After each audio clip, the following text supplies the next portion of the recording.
Imagine your biggest problem is a broken glue gun and a cat who eats packing peanuts.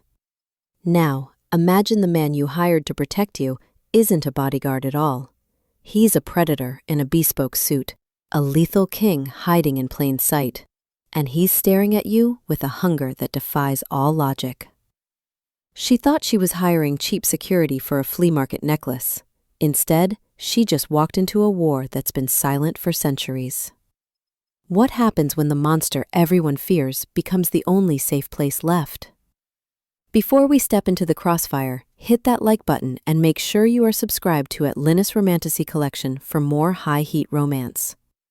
Let me know in the comments, where in the world are you listening from today? Let's begin. Chapter 1. The Interview. The glue gun hissed at Ava Bennett like a cornered snake, spitting a glob of molten adhesive onto her thumb. Son of a... Ava dropped the plastic casing, shaking her hand wildly. Traitor! I bought you on sale, and this is how you repay me? She shoved the thumb into her mouth, tasting bitter craft glue and regret. Her studio, a converted loft that smelled of ozone, old coffee, and metallic dust, was currently a disaster zone. Beads were scattered across the floor like hail. Half-packed boxes teetered in towers that defied physics. Somewhere under a pile of bubble wrap, her phone was buzzing with a threat she didn't have time to process. Yeti! She yelled around her thumb. Stop eating the packing peanuts. They aren't shrimp.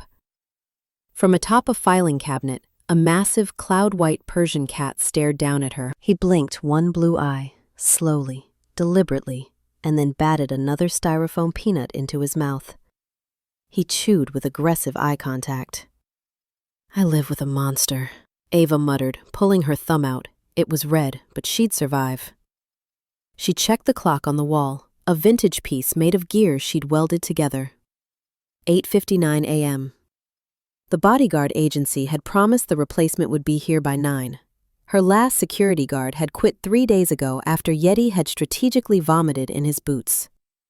But with the red ledger ruby sitting in her safe, a piece of costume jewelry she'd picked up at a flea market that apparently half the city's criminal underworld wanted, she couldn't afford to be unguarded. The heavy steel door at the front of the loft creaked. It didn't open, it was shoved. The atmosphere in the room changed instantly. The air, usually smelling of stale espresso, suddenly felt charged, heavy, and tasting of impending thunder. Ava spun around, a box of semi-precious agates in her hands. A man stood in the doorway. He was excessive. That was the only word for him. He was too tall for the doorframe, too broad for the expensive charcoal suit that strained across his shoulders, and far too dangerous for a Tuesday morning. He didn't look like a bodyguard. He looked like the guy the bodyguard called when things went wrong.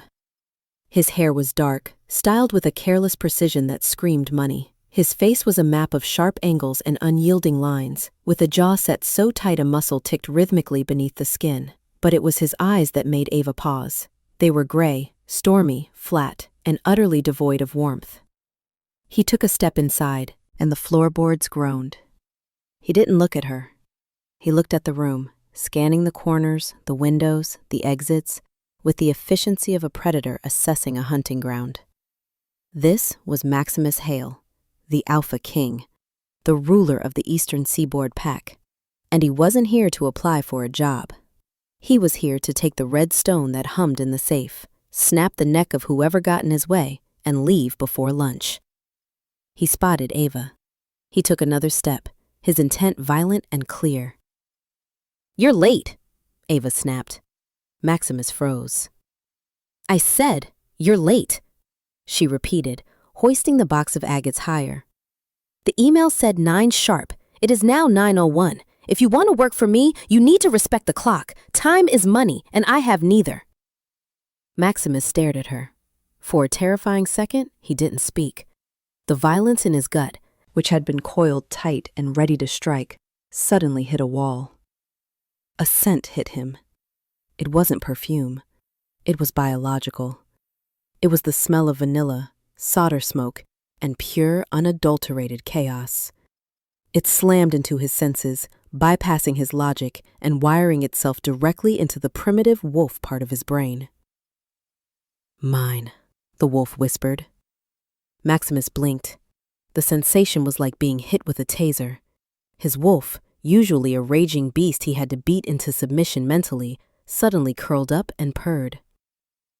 No, Maximus thought, absolutely not. She is human. She is small. She is wearing a sweater that is 3 sizes too big and covered in paint. Well, Ava tapped her foot. Are you going to stand there looking scary, or are you going to help me move these? The expo is in an hour. Maximus opened his mouth to issue a command that would make a legion of shifters drop to their knees. I am not. Quiet. Less talking, more lifting. Ava marched up to him. Up close, he was even bigger. She had to crane her neck back to look him in the eye. She shoved the heavy box of rocks into his chest. His reflexes took over. He caught the box before it hit his silk tie. Heavy, right? Ava brushed her hands on her leggings. Put that in the car. It's the yellow one out front. Don't crush it. The suspension is sensitive. Maximus looked down at the box. Then he looked at the woman. He should drop the box. He should demand the ruby. He should growl. But his hands tightened around the cardboard. The instinct to serve, to protect, to please the source of that vanilla scent was overwhelming. It was a physical compulsion, stronger than gravity. You hired a bodyguard, Maximus said. His voice was a low rumble, like gravel shifting in a landslide. It wasn't a question. Obviously, and you're him, though I expected someone named Agent Smith. Ava grabbed her purse and a travel mug. What happened to him? Get a flat tire? Something like that, Maximus grunted. He didn't mention that he had bought the agency 10 minutes ago and ordered Agent Smith to take a paid vacation to the Bahamas. What's your name then? You don't look like a Smith. Max, he gritted out. It was the only syllable his brain could supply. Okay, Max, welcome to the team. Don't steal anything, don't hit on me, and don't let anyone kill me. Standard rules. She whistled sharply. Yeti, let's go. From the filing cabinet, the white fluff cloud launched himself. Maximus tensed, expecting an attack. He liked cats about as much as he liked silver bullets. They were sneaky, disloyal creatures. Yeti landed with a heavy thump directly in front of Maximus's polished Italian leather shoes. The cat looked up, his squashed nose twitching. He sniffed the cuff of Maximus's trousers. Then, the cat did the unthinkable. He rubbed his face against Maximus's shin, purring like a diesel engine. Ava stopped halfway to the door, her jaw dropping. No way. Maximus looked down at the animal. He is shitting on me. He hates men, Ava whispered, looking at Maximus with new suspicion. He bit my ex-boyfriend in the ankle so hard, he needed stitches. Why does he like you? Maximus knew why. The cat was an animal. It sensed the apex predator in the room and was smart enough to submit. Or maybe the cat just liked the smell of the wolf. I have a calming presence, Maximus lied. The words tasted like ash. Right, you look about as calm as a bomb, Ava snorted. Grab the cat carrier, it's the pink one. She turned and marched out the door. Maximus Hale, Alpha King, owner of half the city's real estate, and the most feared predator on the East Coast, stood alone in the messy loft. He looked at the box of rocks in his hands. He looked at the pink plastic cat carrier. Take the ruby, his logic screamed. It's in the safe behind the painting. He took a step toward the safe. Nausea slammed into him, violent and immediate. His vision blurred, his body physically rejected the idea of stealing from her. The mate bond. It wasn't a fairy tale, it was a cage. He couldn't steal from her, he couldn't hurt her.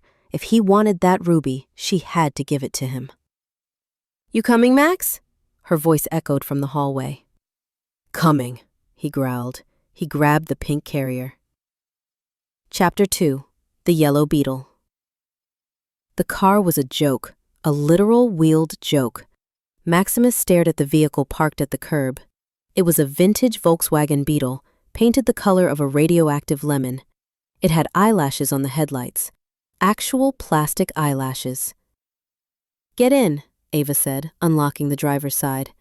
And be careful with the door handle, it sticks. Maximus looked at his own car parked across the street. A matte black Audi RSQ8 with bulletproof glass and an engine that sounded like a war cry. It was secure. It was dignified. It was safe. We should take my vehicle, Maximus suggested, gesturing to the beast across the road. Ava glanced at the Audi, then rolled her eyes. Look at you, Agent Fancy Pants. No, Bumble gets jealous if I drive other cars. Plus, all my inventory is already in the back. Get in. She slid into the driver's seat. Maximus exhaled a breath that fogged the cool morning air. He folded his 6'5" frame and attempted to insert himself into the passenger seat. It was like trying to fit a grizzly bear into a shoebox. His knees hit the dashboard hard. His head brushed the ceiling liner, which was sagging slightly. Comfortable? Ava asked, jamming the key into the ignition. I feel like I am being digested, Maximus replied, his voice flat. The engine coughed, sputtered, and then roared to life with a sound like a lawnmower choking on a rock. Ava patted the dashboard affectionately. Good girl, Bumble. She pulled out into traffic, driving with an aggressive style that terrified him more than any territorial dispute he'd ever fought. She wove between taxis, cursed at pedestrians, and hummed off-key to the radio. So, Ava said, swerving around a pothole, let's go over the resume. The agency said you're highly qualified, which usually means you know karate and have anger issues. Can you shoot? Yes. Can you fight? Yes. Can you do CPR? I can stop a heart. I assume starting one is the reverse process. Ava laughed. It was a bright, genuine sound that made the hair on Maximus's arms stand up. Okay, funny guy. What about the important stuff? Do you do coffee runs?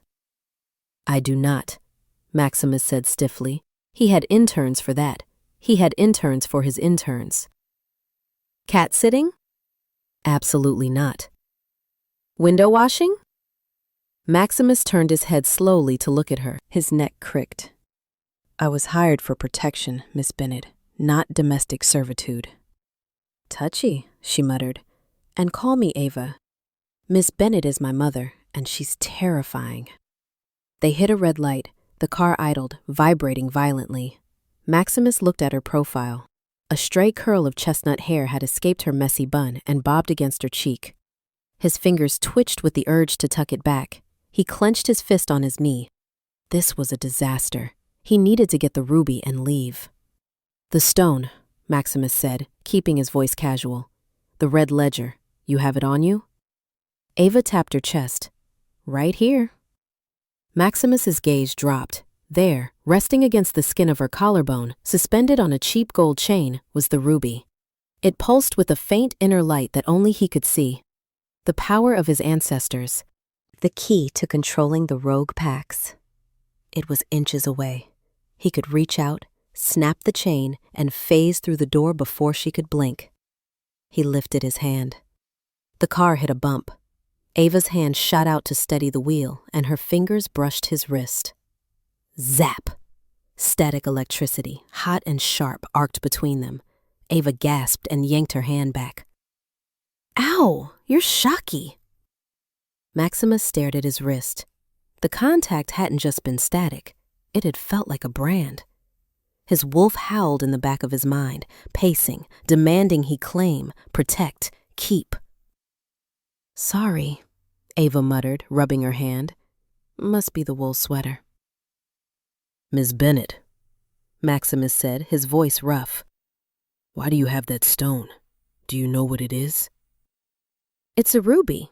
Well, a synthetic one, probably. I got it for $5 at a swap meet in Jersey, she said casually. But ever since I bought it, weird stuff keeps happening. People breaking into the shop, creepy guys following me. That's why I hired you. She looked at him, her hazel eyes wide and surprisingly vulnerable. I'm good at a lot of things, Max. I can weld silver, I can talk a landlord out of an eviction, and I can parallel park this death trap. But I don't know how to fight. I'm scared. The confession hung in the tiny rattling car. Maximus felt the last of his resolve crumble. He couldn't take the stone. If he took it, she would be defenseless against the rogues hunting her. The only way to keep the stone safe was to keep her safe. "You do not need to be scared," Maximus said. The command in his voice was absolute. "I will not let anything touch you." Ava smiled, a small, crooked thing. "You take this job really seriously." "Huh?" "You have no idea." The car sputtered and died in the middle of the intersection. "Oh, come on!" Ava hit the steering wheel. "Bumble, not now!" Horns blared behind them. A taxi driver leaned out his window, screaming obscenities. Maximus unbuckled his seatbelt. "Stay here." He got out of the car. He walked to the back bumper of the Beetle. He ignored the screaming taxi driver.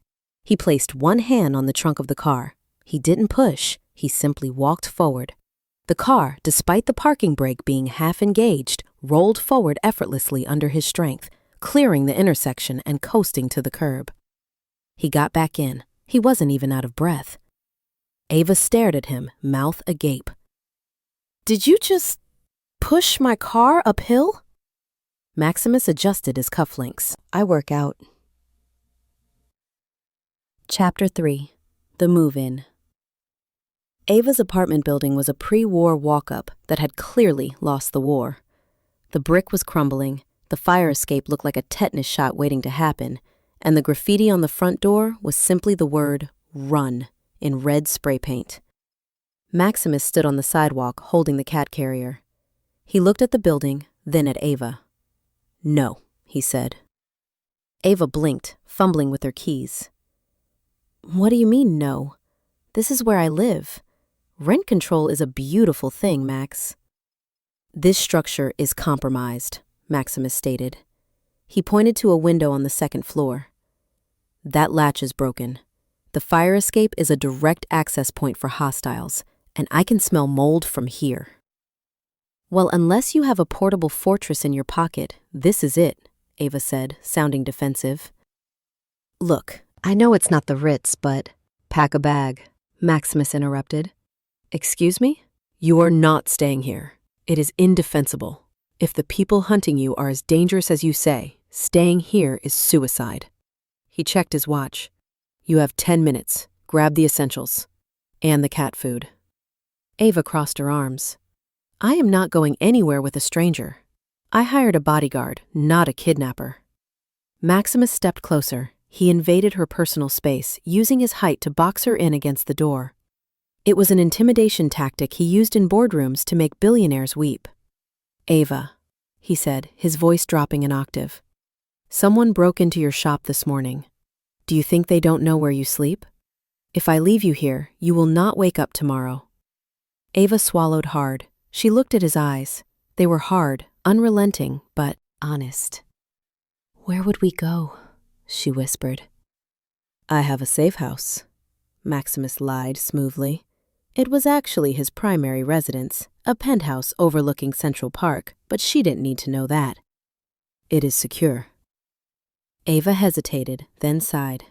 "Fine, but if you murder me, my ghost is gonna haunt you so hard. I'm talking poltergeist-level annoying." 30 minutes later, the yellow Beetle was abandoned, safely parked, and Ava was sitting in the passenger seat of the Audi RSQ8. The silence in the car was heavy. The Audi glided over potholes that would have shattered Bumble's axle. The interior smelled of expensive leather and something woodsy. Sandalwood, maybe? It smelled like Max. They pulled up to a building that was less safe house and more villain lair. It was a spire of glass and steel piercing the Manhattan skyline. "This is the safe house?" Ava asked as the valet opened her door. "It is adequate," Maximus said. He led her through a private lobby into a private elevator that required a retinal scan. As they shot up 60 floors, Ava's ears popped. The doors opened directly into the penthouse. Ava stepped out and gasped. The entire front wall was floor-to-ceiling glass. The city lay spread out below them like a carpet of diamonds. The floors were polished dark wood. The furniture was sleek, modern, and looked like it cost more than Ava's entire life earnings. "Who owns this place?" Ava whispered, spinning in a circle. "Batman?" "A client," Maximus said quickly. "He is out of town. He lets the agency use it for high-risk targets." He set the cat carrier down and opened the latch. Yeti emerged.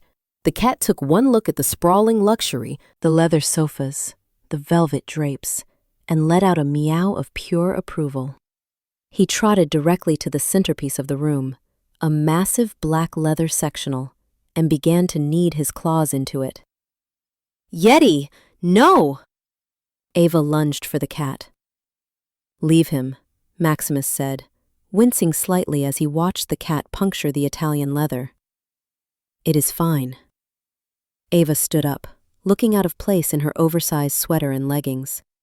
She hugged herself, looking small against the backdrop of the massive city. So, she said, her voice shaking slightly, we just live here now? Maximus took off his suit jacket, tossing it over a chair. The movement revealed the gun holster under his arm and the white dress shirt clinging to his muscular frame. He rolled up his sleeves, exposing thick forearms marked with faint, silvery scars. You live here, Maximus corrected. I work here. He walked over to the security panel on the wall and punched in a code. Steel shutters began to lower over the glass windows, sealing them in. Get comfortable, Ava, he said, turning to face her. The golden flecks in his gray eyes seemed to catch the light. You are under my protection now, and I take my job very seriously. Ava swallowed. She felt a strange flutter in her stomach, part fear, part relief, and a third part she didn't want to examine too closely. Okay, she breathed. Okay, Max. Maximus watched her, his wolf paced in his mind, satisfied. She was in his territory. She was behind his walls. Now he just had to figure out how to survive her without losing his mind. Chapter 4. The Price of Safety. The silence in the penthouse was expensive. It was the kind of quiet you only got 60 floors up, behind triple-paned, bullet-resistant glass. It was suffocating. Ava stood in the middle of the living room, clutching her purse to her chest. She looked down at her leggings, which had a small hole near the knee, and her oversized sweater that smelled like the glue she'd been using earlier. I need clothes, she announced. Maximus was standing by the window, peering through the slats of the security shutters. He had put his charcoal suit jacket back on, hiding the shoulder holster, but the lethal energy rolling off him hadn't diminished. He turned slowly. I can have a stylist deliver a wardrobe. Give me your sizes. Absolutely not, Ava said, appalled. I am not letting some stranger pick out my pants. Besides, I need to go to my apartment. I have stuff there, my toothbrush, my anxiety medication, Yeti's special kidney health kibble. Your apartment is burned, Maximus said. He didn't mean literally, though the tone suggested he wouldn't mind lighting the match himself. Hostiles know the location. We are not going back. Then we are going shopping, Ava countered. Or you can explain to the agency why your client died of starvation and gingivitis. Maximus stared at her, his jaw clenched, the muscle feathering beneath the skin. He looked at his watch, then at the perimeter monitors, then back at her.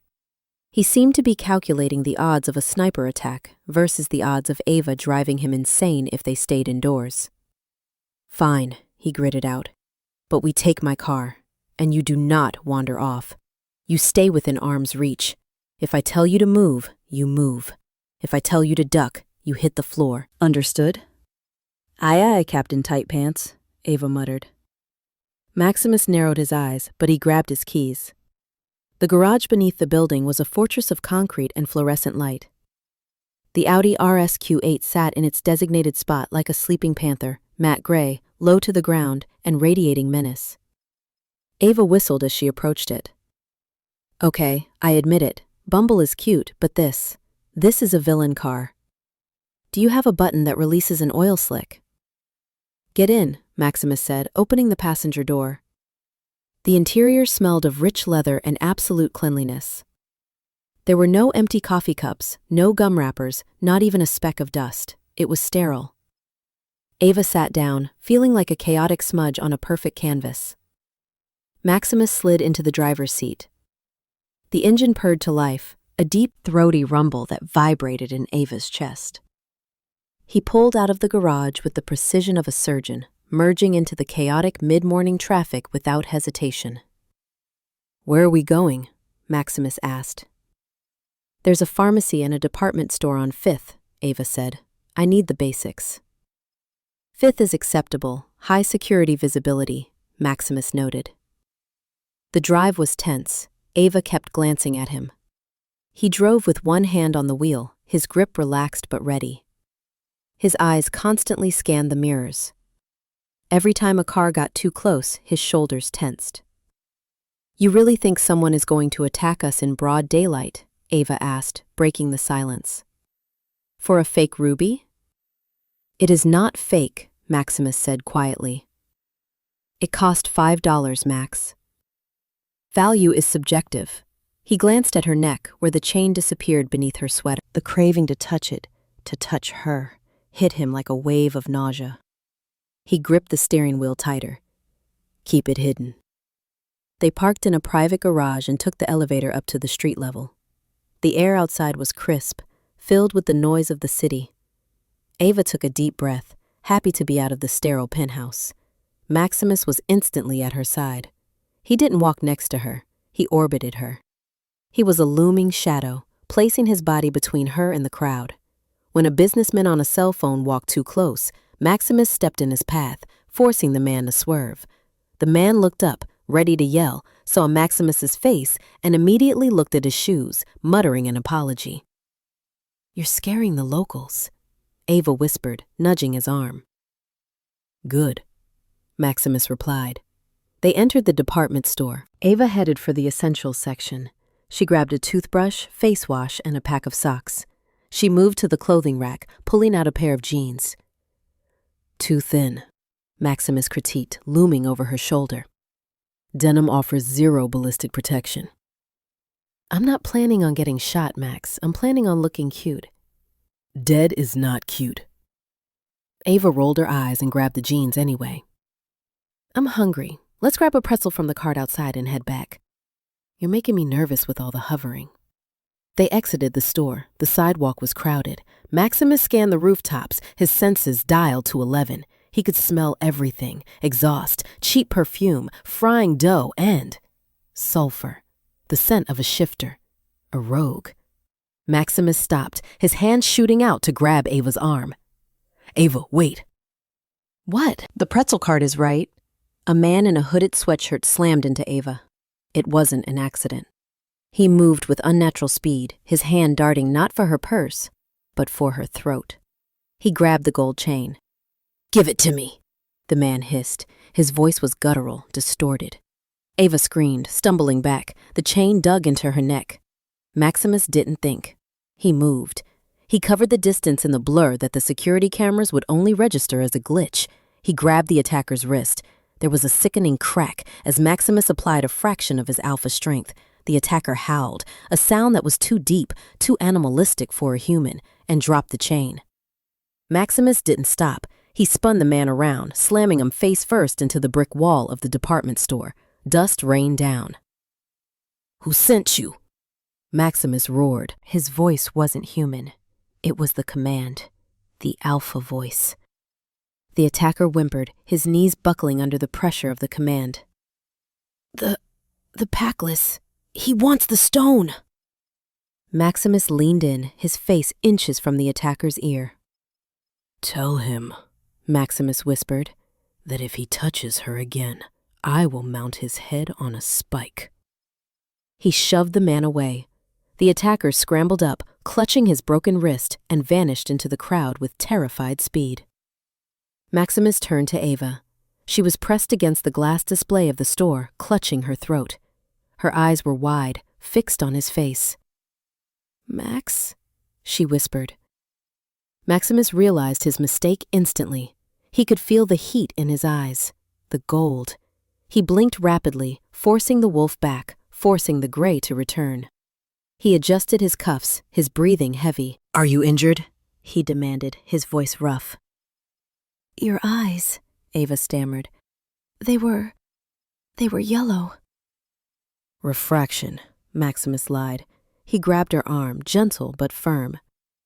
From the sun, we are leaving, now. Chapter 5. The Alley. The drive back was silent. Ava sat with her knees pulled to her chest, rubbing the red mark on her neck where the chain had dug in. She kept looking at Maximus sideways. He wasn't normal.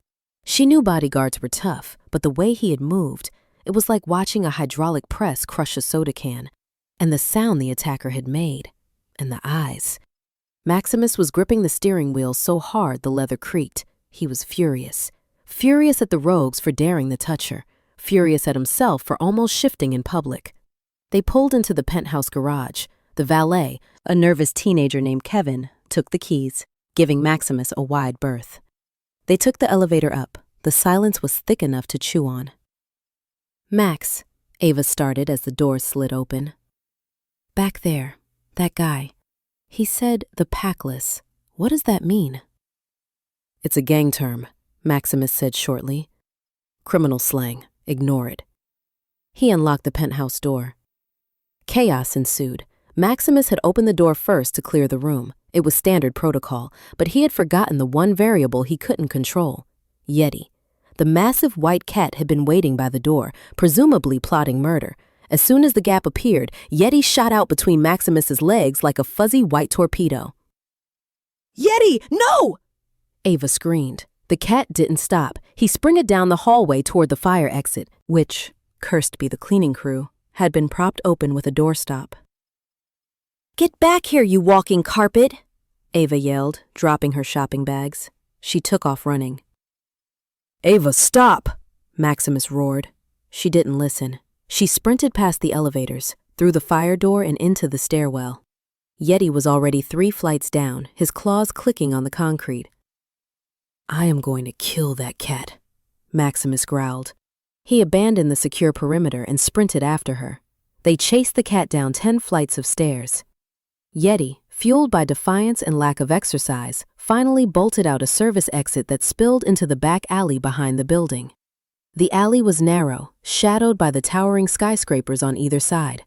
It smelled of wet cardboard and trash. Ava burst out the door, her chest heaving. "Yeti! Come here right now!" She spotted him.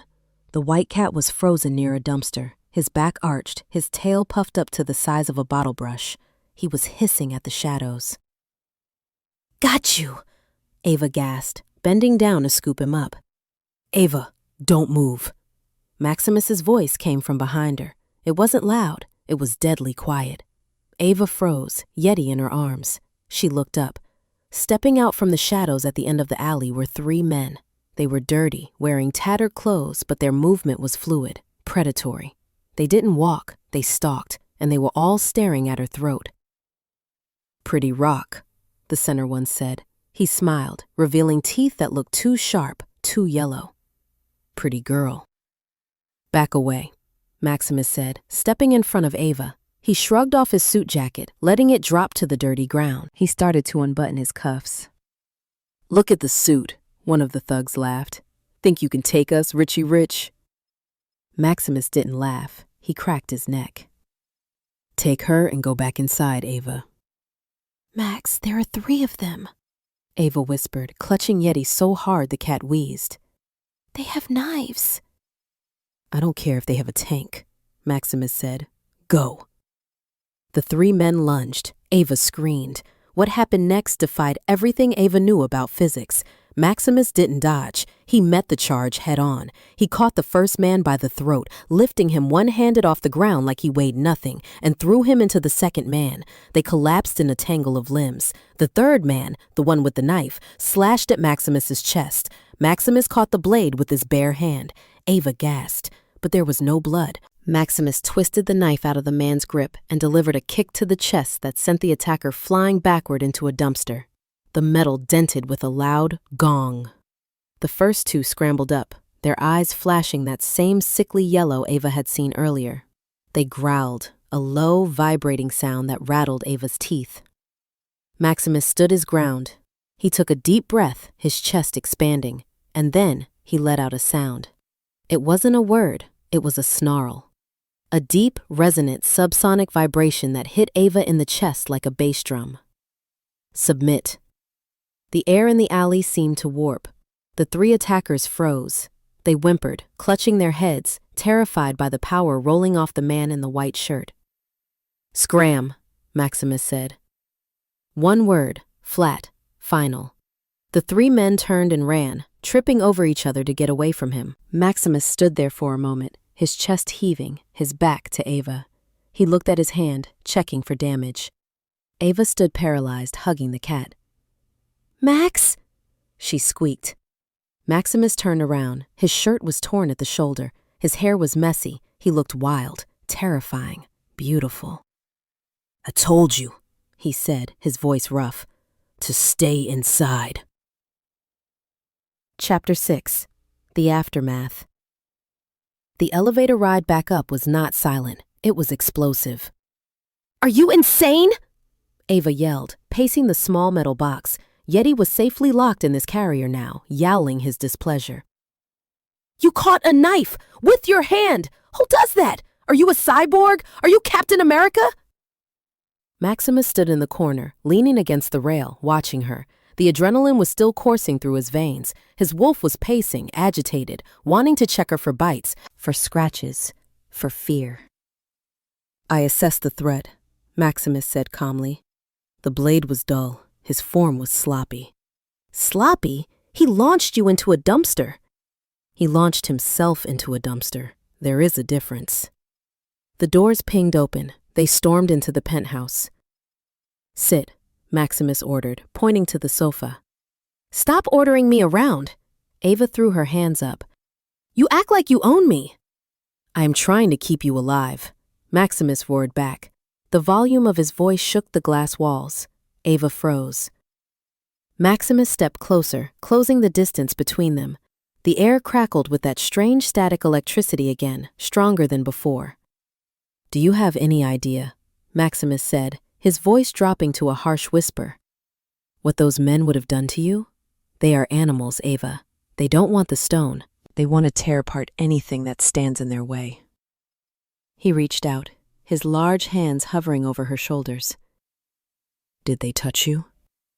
Anywhere?" "No," Ava whispered. She was trembling, but not from fear. Not anymore. Maximus was too close. She could smell him, that woodsy rainstorm scent that made her head spin.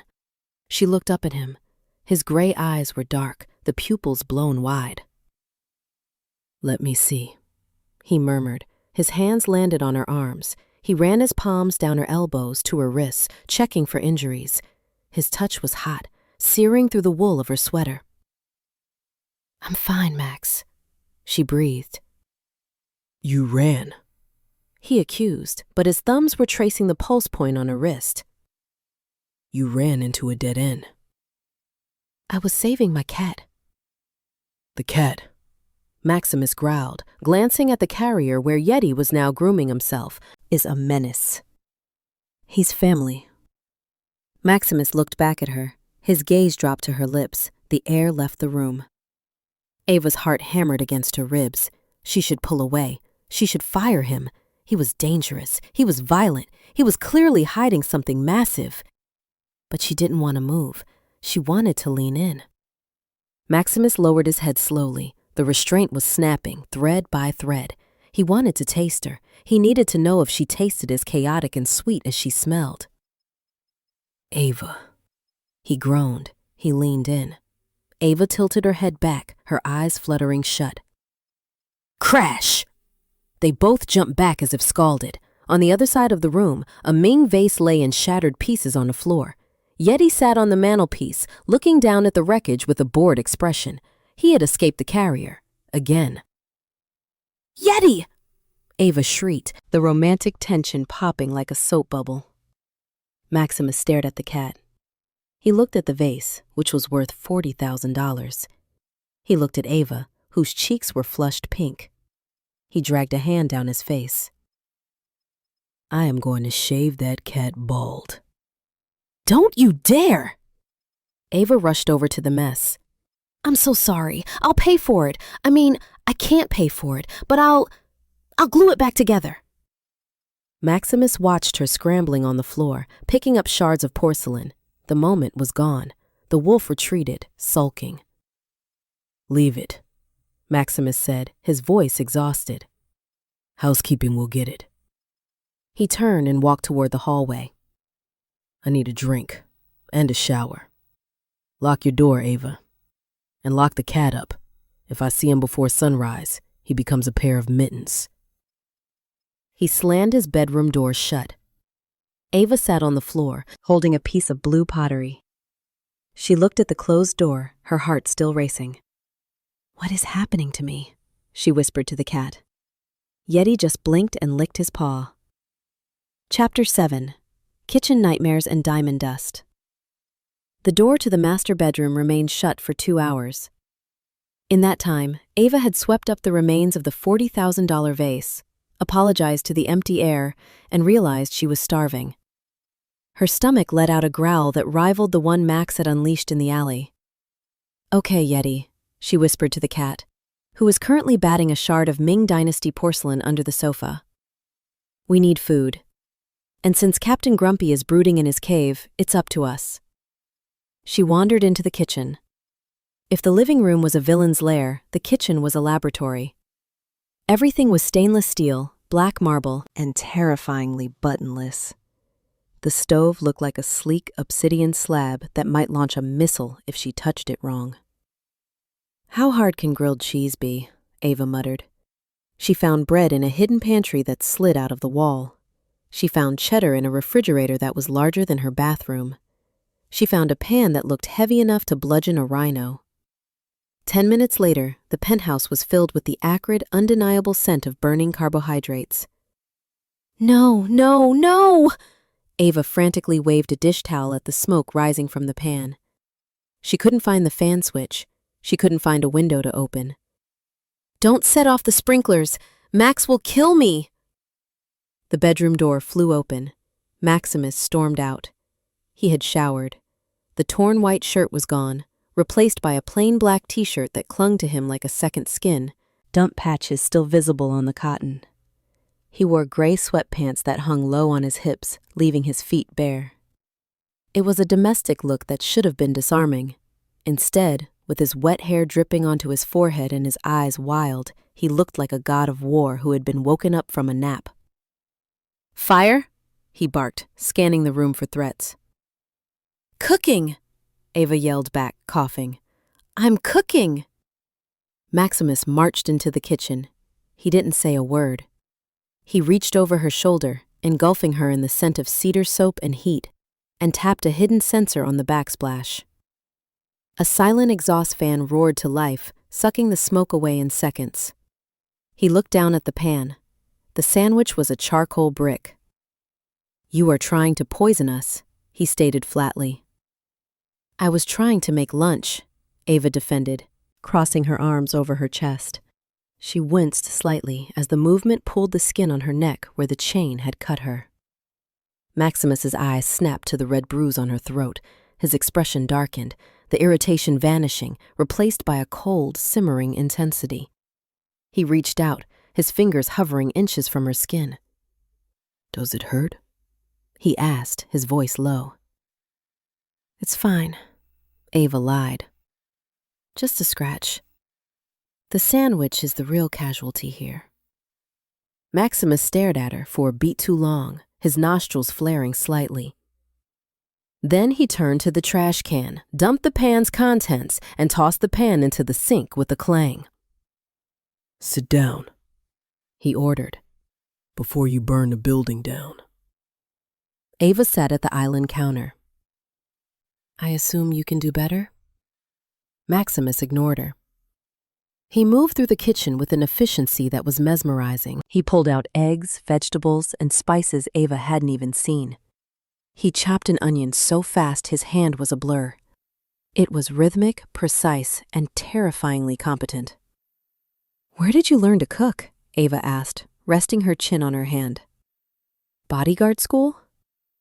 "Survival training," Max grunted, flipping an omelet. "If you can't feed yourself, you die, and I like to eat well." He slid a plate in front of her, a perfect fluffy omelet with spinach and feta, flanked by toast that was actually golden brown. Ava took a bite. She groaned. "Okay, you're hired, forever. This is better than sex." Maximus froze, the spatula in his hand stilling. He looked at her, his eyes darkening to the color of wet slate. You have low standards.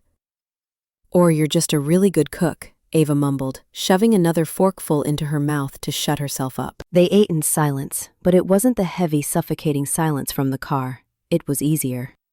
Yeti jumped up onto the counter, defying all health codes. He walked right past Ava and sat directly in front of Max, staring at his plate. No, Max said to the cat. Yeti extended one paw and touched Max's hand. Max sighed. He cut a small piece of omelet, cooled, and offered it. Yeti ate it delicately, then curled up next to Max's plate and immediately fell asleep, his head resting on Max's forearm. Ava watched, fascinated. He really likes you. He usually hisses at anyone with testosterone. He knows I'm the alpha, Max muttered, then cleared his throat. The dominant personality in the room. Sure, Ava smirked. She pulled her sketchbook out of her bag. Since we're stuck here, I need to work. I have a commission due next week. Maximus didn't push her away. He finished his meal with his left hand, leaving his right arm pinned under the sleeping cat. He watched as she sketched, quick, charcoal strokes forming the shape of a necklace.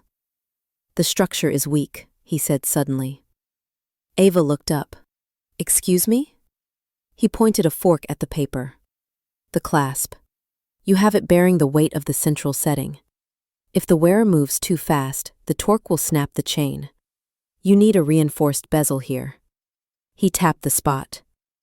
Ava blinked. She looked at the sketch. He was right. How do you know that? She asked. Do you moonlight at Tiffany's? I know stress points, Max said simply. Whether it's a bridge, a bone, or a necklace, physics is universal. Ava looked at him, really looked at him. The scars on his arms, the lethal grace, the way he tolerated her cat, and the fact that he just fixed her jewelry design while eating an omelet. Who are you, Max? She whispered. Maximus looked at her. For a second, he looked like he wanted to tell her, to drop the mask. I'm the guy who keeps you alive, he said. Finish your eggs. Chapter 8. The Invitation. The piece lasted exactly 24 hours. By Wednesday evening, the penthouse felt less like a sanctuary and more like a cage. Ava had paced the length of the living room 40 times. She had reorganized Max's bookshelf, by color, which he hated. She had tried to teach Yeti to fetch. He refused. Then, her phone pinged. Ava checked the screen and gasped. Yes, finally! Maximus was in the corner, doing one-arm push-ups that looked effortless. He paused mid-rep, his muscles bunching under his t-shirt. Threat? Opportunity. Ava waved the phone. The Metropolitan Charity Gala. I've been on the wait list for a ticket for months. They just had a cancellation. I'm in. Maximus stood up in one fluid motion. He didn't even look winded. No. Excuse me? No, he repeated, wiping his hands on a towel. You are not going to a gala. It's a security nightmare. Open floor plan, multiple entry points, hundreds of unvetted guests. It's a buffet for assassins. It's a black tie event, Max, not a war zone. Ava argued, following him as he walked to the kitchen for water. This is the biggest networking event of the year. If I wear the red ledger there, everyone will see it. Buyers, investors. My career needs this. Your career needs you to be breathing. Max slammed the water glass down. The Packless attacked you in broad daylight yesterday. Do you think they won't try again in a crowded ballroom? A crowd is the perfect cover. A bumped shoulder, a needle in the arm, and you're gone before you hit the floor. I have a bodyguard. Ava poked him in the chest. It was like poking a steel door. I have you, unless you're saying you can't handle it. Maximus looked down at her finger on his chest. His eyes flashed, just a flicker of gold. I can handle anything, but I cannot protect you if you serve yourself up on a silver platter. Then I guess I'm fired, Ava bluffed. She crossed her arms. Because I'm going, with or without you. I'll take an Uber. I'll take Yeti. He has sharp claws. Maximus pinched the bridge of his nose. He let out a long, ragged exhale. The problem was, she meant it. He could smell the stubbornness on her, It smelled like ozone and burnt sugar. If he locked her in, she'd try to climb down the balcony. Fine, he growled. Fine? Ava blinked, surprised her bluff worked. We go, but on my terms. Max turned to face her, leaning back against the counter. First, we take my car. Second, you wear a tracker. Third, I am not just your bodyguard tonight. What are you then? My caterer? Your date, Max said. Ava's mouth opened, then closed. My date? A bodyguard stands against the wall. A bodyguard is obvious. If I am your date, I can stay by your side every second without raising suspicion. I can hold your arm. I can dance with you. I can put myself between you and anyone who looks at you wrong. He took a step closer. If we do this, Ava, you don't leave my side. Not for a drink, not for the bathroom. You are glued to me. Do you understand? Ava swallowed. The intensity in his gaze was heavy, physical. The idea of walking into a gala with Maximus Hale on her arm, it made her knees feel weirdly unstable. Okay, she whispered. Fake dating, I can do that. Maximus looked at her, his gaze sweeping over her messy hair and oversized clothes. We have 3 hours. The stylist will be here in 20 minutes. Stylists? You represent me tonight as well, Max said, turning away to hide the smirk tugging at his mouth. We are not taking the beetle. Chapter 9. The Lion's Den. The transformation was painful, invasive, and undeniably effective. A team of 3 people, whom Max had apparently summoned from the ether, had descended on the penthouse. They plucked, painted, and polished Ava until she felt less like a human and more like a work of art. When they were finished, Ava stood before the full-length mirror in the guest room. She didn't recognize herself. The dress was a weapon. It was deep emerald green silk, backless, with a neckline that plunged dangerously low. It fit her curves so perfectly it looked like it had been poured on. Her hair was swept up in an elegant, chaotic twist that exposed the long line of her neck, and around her throat, resting against the pale skin, was the red ledger ruby. The stone seemed to pulse against the green silk, vibrant and bloody. Miss Bennett? The stylist knocked. Mr. Hale is waiting. Ava took a deep breath. She grabbed a sleek clutch, which barely fit her phone, and walked out. Maximus was waiting in the living room. He was adjusting his cufflinks, his back to the hallway. He was wearing a tuxedo, but not a rental. It was a midnight blue bespoke suit with black satin lapels. It fit his broad shoulders wide enough to land a plane on, tapering down to a narrow waist. He looked expensive. He looked dangerous. He looked like the kind of man who owned the room before he even walked into it. Max? Ava said softly. Maximus turned. He stopped. His hands fell to his sides. He stared at her. For a long, agonizing moment, he didn't breathe. His wolf slammed against the bars of his mind, howling. Mate. Mine. Beautiful. The scent of her, vanilla, nervousness, and the metallic tang of the ruby filled the room. She looked regal. She looked like a queen. His queen. Is it too much? Ava asked, fidgeting with the slit in the dress. I feel like I'm going to flash someone if I take a big step. Maximus walked toward her. He moved slowly, like he was approaching a wild animal. He stopped inches away. You look... His voice was rough, gravel grinding on glass. He cleared his throat. Adequate. Ava laughed, the tension breaking. Adequate? I'm wearing a dress that costs more than my college tuition, and I get adequate? If I tell you the truth, Maximus said, his gray eyes locking onto hers, we will never make it to the car. Ava's breath hitched. The heat in his gaze was unmistakable. It wasn't the look of a bodyguard. It was the look of a man who was starving. Let's go, he said abruptly, offering his arm. The car is waiting. The drive to the Metropolitan Museum was a blur of city lights and nerves. The Audi RSQ8 glided through the streets like a shark in dark water. When they pulled up to the red carpet, the flash bulbs were blinding. Stay close, Maximus murmured as the valet opened the door. Ava stepped out, The noise of the crowd was a physical wall. Ava, look here. Who are you wearing? She felt a large, warm hand settle on the small of her back. It was heavy, possessive, and incredibly grounding. Maximus stepped out behind her, buttoning his jacket. The crowd went silent for a split second. The sheer size of him, the aura of absolute command he projected, stunned them. Then the whispers started. Who is that? Is that a bodyguard? Look at the way he's holding her. Maximus guided her forward. He didn't smile for the cameras. He scanned the crowd, his eyes moving constantly. Every time a photographer got too close, Maximus shifted his body, placing himself as a barrier. He wasn't just escorting her, he was shielding her from the world. They reached the top of the stairs and entered the great hall. The gala was in full swing. Chandeliers the size of small cars hung from the ceiling. A string quartet played something that sounded expensive. Champagne flowed like water. Ava took a breath, clutching her purse. Okay, we're in. Now we just mingle. We do not mingle. Maximus murmured in her ear. We patrol, we assess, and we drink nothing that I haven't poured myself. He pulled her closer, his hand sliding from her back to link with hers, his fingers interlaced with hers, swallowing her hand completely. It was an intimate gesture, one that screamed she is mine to anyone watching. Max, Ava whispered, looking up at him, you're squeezing my hand. There are 3 wolves in the corner, Maximus said, his voice barely audible. Do not look, just keep walking. Ava stiffened. Wolves? Here? Rogues in tuxedos are still rogues, Maximus said.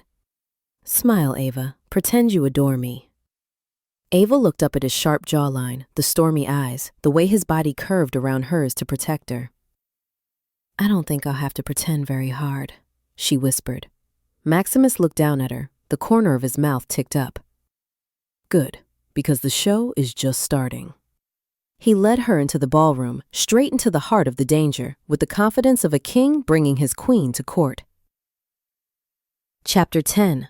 The Wolf in the Tuxedo.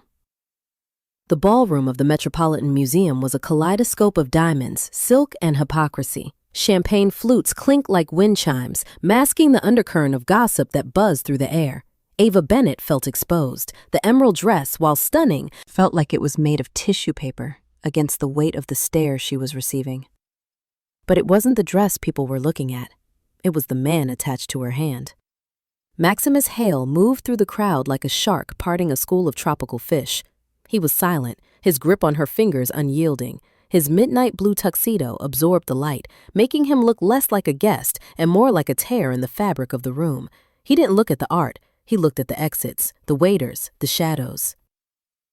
Max, Ava whispered, leaning into his solid warmth. You're doing it again. Doing what? His voice was a low rumble near her ear, sending a shiver down her spine that had nothing to do with the air conditioning. Scanning the room like you're planning a tactical airstrike. Relax. Have a crab puff.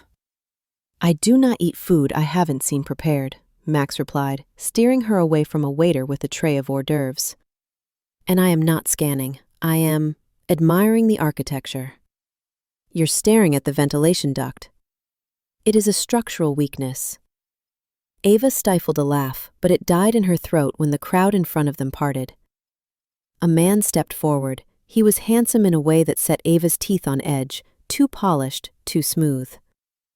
He had sandy blonde hair slicked back and a smile that didn't reach his eyes. His tuxedo was white, a stark contrast to Max's darkness. Mr. Hale, the man said, his voice was like oiled velvet. I didn't know you frequented the arts. Maximus stopped. His entire body turned to stone. The temperature within a 5-foot radius seemed to drop 10 degrees. Damon, Max said. The name sounded like a curse. And who is this? Damon's gaze slid to Ava. It felt slimy, like a physical touch. He lingered on her face, then dropped lower. His eyes locked onto the red ledger ruby resting against her skin. For a split second, Ava saw Damon flinch.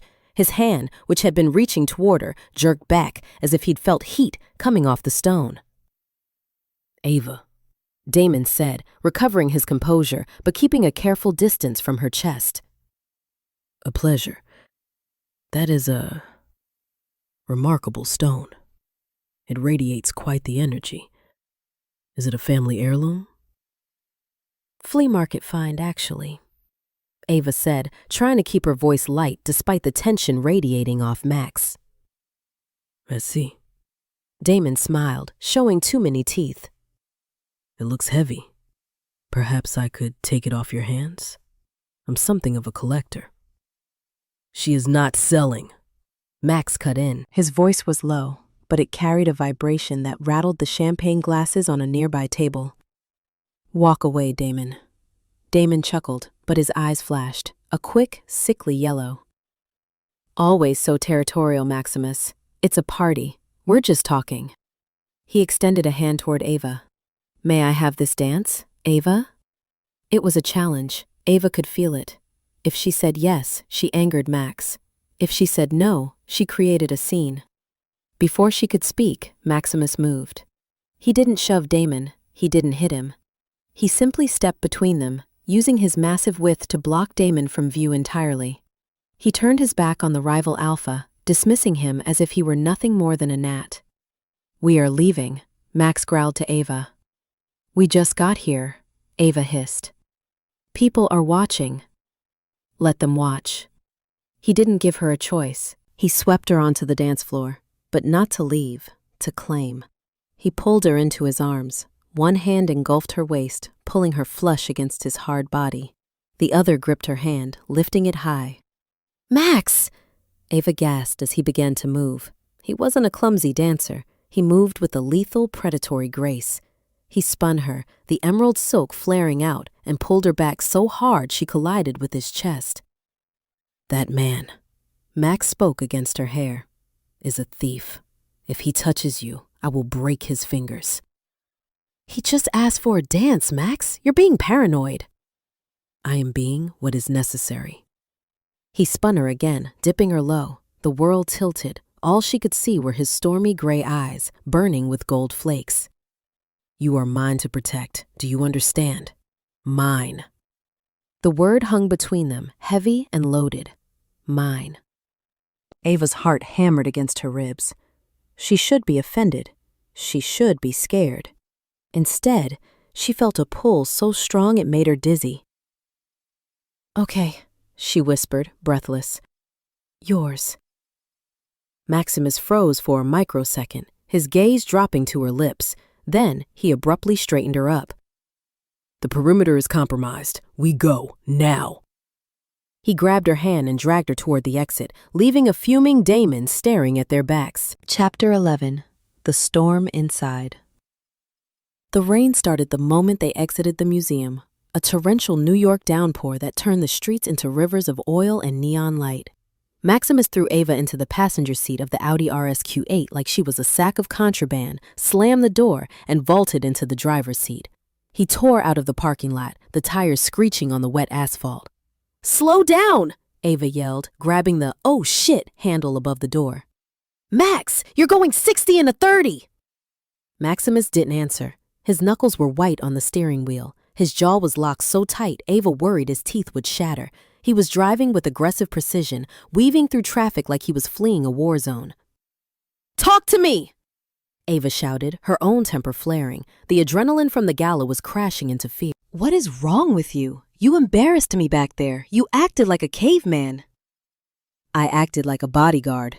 Max roared back. The sound filled the car, deafening in the enclosed space. No, you acted like a jealous ex-boyfriend. Ava unbuckled her seatbelt and turned in her seat to face him. Who was that guy? Why are you so terrified of a guy in a white tux?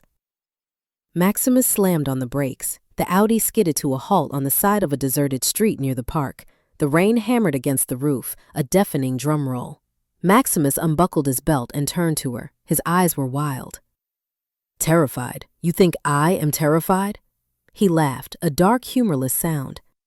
I am not afraid of him, Ava. I am afraid of what I will do to him if he comes near you again. He didn't want the stone. He wanted you. Me? Ava blinked. Why? Because he knows, Max growled, leaning over the center console. He knows what you are to me. And what am I to you, Max? Ava's voice dropped to a whisper. Because I'm confused. I'm just a client. I'm just a job, right? Maximus looked at her. He looked at her wet hair, her flushed cheeks, the pulse fluttering in her throat right next to the red stone. "A job," he repeated. The lie tasted like bile. He looked at her lips, the restraint he had been holding on to for days, the iron control of the Alpha King, snapped. "To hell with the job," he muttered. He reached out, his hand tangling in the hair at the nape of her neck, and pulled her to him. He kissed her. It wasn't a gentle kiss. It was a collision. It was desperate, hungry, and possessive. His lips crushed hers, demanding entrance. Ava gasped, and he took the opportunity to deepen the kiss, his tongue sweeping into her mouth, tasting of champagne and rain. Ava didn't fight him. She melted. Her hands flew up, gripping the lapels of his tuxedo, pulling him closer. The static electricity that always buzzed between them exploded into a supernova. Maximus groaned, a low, animalistic sound in his chest. He shifted, trying to get closer, hampered by the center console. His hand slid down her back, pressing her toward him, his thumb digging into her hip. For a moment, there was nothing but the rain, the heat, and the overwhelming scent of mate. Then, Ava's hand brushed against his chest, right over his heart. She pulled back, gasping for air. Her lips were swollen, her eyes wide. "Max," she breathed. "Your heart, it's beating so fast." Maximus stared at her, his chest heaving. His pupils were blown so wide his eyes looked almost black. He ran a hand through his hair, destroying the perfect style. "We need to go," he said, his voice wrecked. "Before I do something we can't undo." He put the car in gear. He drove the rest of the way to the penthouse at exactly the speed limit, staring straight ahead, looking like a man marching to his execution. Chapter 12. The Asset. The morning sun sliced through the glass walls of the penthouse, unforgiving and bright. Ava woke up on the sofa. She had fallen asleep there, fully clothed, waiting for Max to come out of his room. He never had. She sat up, her neck stiff, the emerald dress now wrinkled and sad. The memory of the kiss in the car hit her like a physical blow. She touched her lips, they still tingled. "Okay," she whispered to the empty room. "We crossed a line, a big, blurry line." She needed coffee. She padded into the kitchen, barefoot. She heard voices coming from the study. The door was slightly ajar. Ava paused. She knew she shouldn't eavesdrop, but the tone of Max's voice made her stop. It was cold, professional, devoid of the heat she had felt last night. "The situation is contained," Max was saying. Ava crept closer to the door. "I saw him, Elias," Max continued. "Damon was at the gala. He knows I have the asset." Ava froze. The asset? "No," Max snapped. "I cannot move the asset yet. It's too risky. I need to keep her close until the transfer is complete. Once I have the stone secured in the vault, she is irrelevant." Ava's blood turned to ice. Irrelevant. She backed away from the door, her heart pounding in her ears. He was talking about her. He had to be. She was the asset. The kiss, the protection, the "you are mine." It was all just a tactic. A way to keep her compliant so he could get the stone. Tears pricked her eyes, hot and sudden. She felt like a fool. She had almost fallen for her bodyguard, and he was just waiting to lock her rock in a vault and toss her aside. She turned and ran back to the living room, grabbing her purse. She needed to leave. She needed to get out of this glass cage. The study door opened. "Ava?" Maximus stood there. He was wearing fresh clothes, jeans and a black Henley. He looked tired. There were dark circles under his eyes. He saw her face. He saw the tears she was furiously wiping away. "What is wrong?" He took a step toward her. "Stay away from me," Ava said, her voice shaking. Maximus stopped, confused. "Ava? I heard you." She spat. "On the phone. The asset. Irrelevant. Is that all I am to you, Max? A delivery system for a ruby?" Maximus's face paled. "Ava, no. You misunderstood. I was talking to your handler? Your boss?" She laughed bitterly. You're a really good actor, Max. The whole possessive protector act? Oscar-worthy. But I'm done. I'm firing you. You cannot fire me, Max said, his voice hardening. It is not safe. I don't care, Ava yelled. I'd rather take my chances with the wolves in tuxedos than stay one more minute with a liar. She turned to storm out, but as she took a step, the room spun. The stress, the lack of food, the rain, the emotional whiplash, it all crashed down at once. Gray spots danced in her vision. Her knees turned to water. Ava! She heard Max's voice, sounded like it was underwater. She felt the floor rush up to meet her. She didn't hit it. Strong arms caught her before she touched the ground. Ava! Max shouted, panic cracking his voice. She looked up at him through blurry eyes. He looked terrified. You're fired, she mumbled. Then the world went black. Chapter 13. The Sick Day. Ava woke up drowning in heat. She was buried under something heavy. She tried to kick it off, but her limbs felt like lead. Easy, a voice soothed. She blinked one eye open. She was in a bed. A massive bed with sheets that felt like silk clouds. Maximus was sitting on the edge of the mattress. He looked wrecked. His hair was standing up in tufts where he'd run his hands through it. He was holding a wet washcloth. You have a fever, Max said, his voice surprisingly gentle. 102 degrees. I Googled it. It says you are not dying, but you look terrible. Ava tried to glare at him, but it came out as a weak grimace. Thanks. Drink. He held a glass of water to her lips. She took a sip, her throat dry as sandpaper. Where am I? She rasped. My room, Max said. The sofa is not suitable for recovery. Ava looked around. The room was Spartan. Dark wood, gray walls, no personal items anywhere. It was lonely. I'm still mad at you, she whispered, closing her eyes. I know, Max said. He placed the cool cloth on her forehead. Rest now. Be mad later. Ava drifted in and out of sleep for hours. Every time she woke, Max was there. He was constantly checking her temperature, adjusting the blankets, forcing her to drink water. At one point, she woke up shivering violently. Cold, she chattered. So cold. The mattress dipped. Max lay down next to her, on top of the covers. He didn't touch her inappropriately. He simply curled his massive body around her trembling form, acting as a human furnace. The heat radiating off him was unnatural. It was like sleeping next to a radiator. Ava instinctively snuggled backward into him. You run hot, she murmured. High metabolism, Max whispered into her hair. She fell asleep to the sound of his steady, slow heartbeat. When she woke up again, the shivering had stopped. She felt weak but clear-headed. She turned her head. Max was gone. But someone else was there. Yeti was sitting on her chest, staring at her. Hi, buddy, Ava croaked. Yeti meowed. He stood up, turned around, and batted something toward her face. It was a dead mouse. A very real, very dead mouse. Ava shrieked. The bedroom door burst open. Max flew in, a handgun in his hand.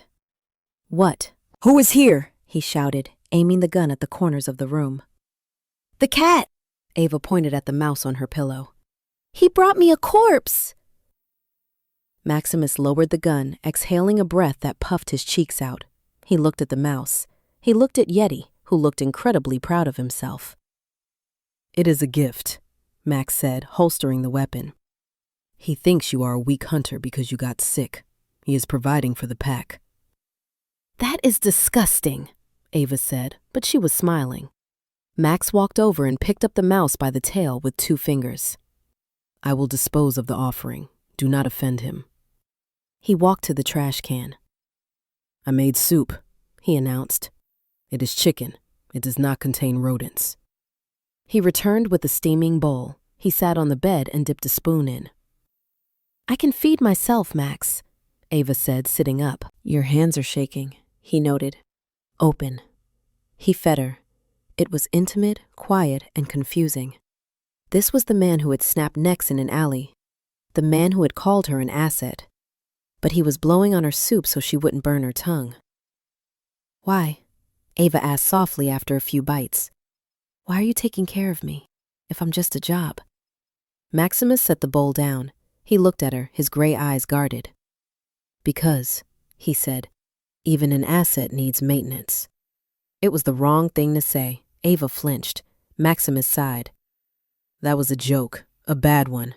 Ava, I cannot explain everything, not yet. But you are not irrelevant. You are the most relevant thing in my life right now." It wasn't an apology, but it was close. Chapter 14. The nightmare night had fallen. The penthouse was shrouded in shadows.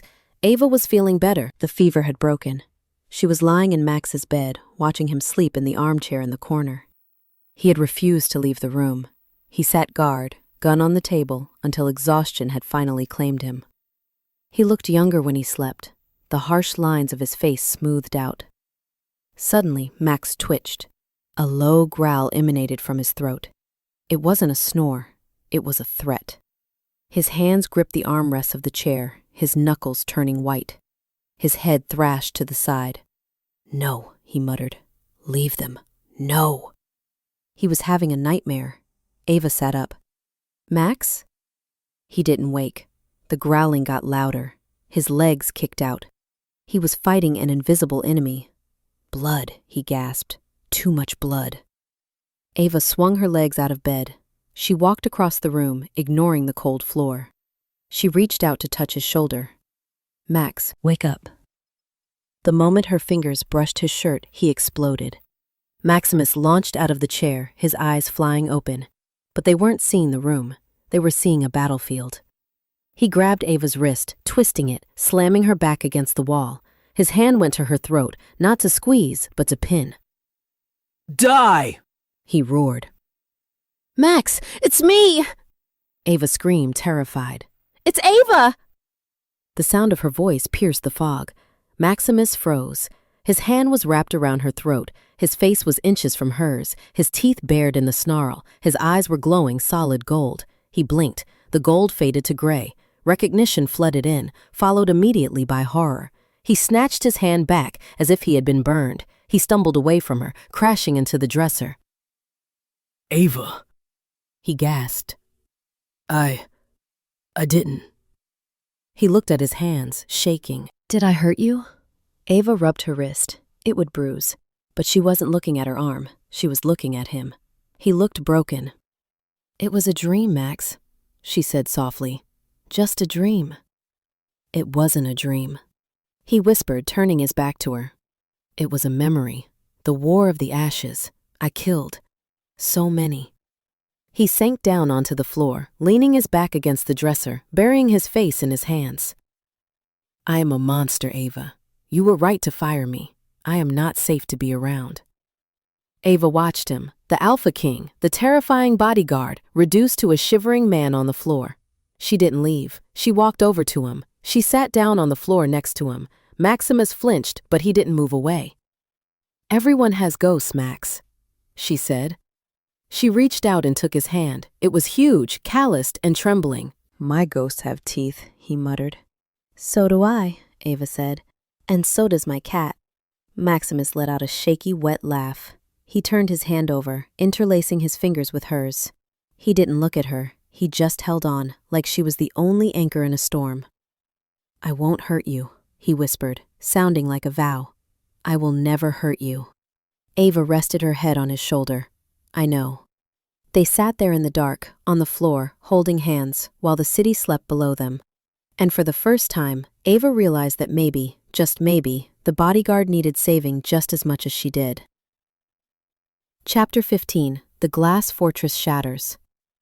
The dawn didn't bring peace. It brought a silence that felt heavy, like the air before a lightning strike. Ava sat at the kitchen island, nursing a mug of tea. Her fever had broken during the night, leaving her feeling hollowed out but lucid. She watched Maximus. He was pacing the length of the living room, his phone pressed to his ear, his voice a low, terrifying murmur. He was still wearing the jeans and Henley from yesterday, rumpled from sleeping on the floor. He hadn't looked at her since the nightmare incident. The shame radiating off him was palpable, a physical wall he had erected between them. I don't care how they got the encryption keys, Max snarled into the phone. Burn the server. If Damon gets access to the perimeter grid, we are sitting ducks.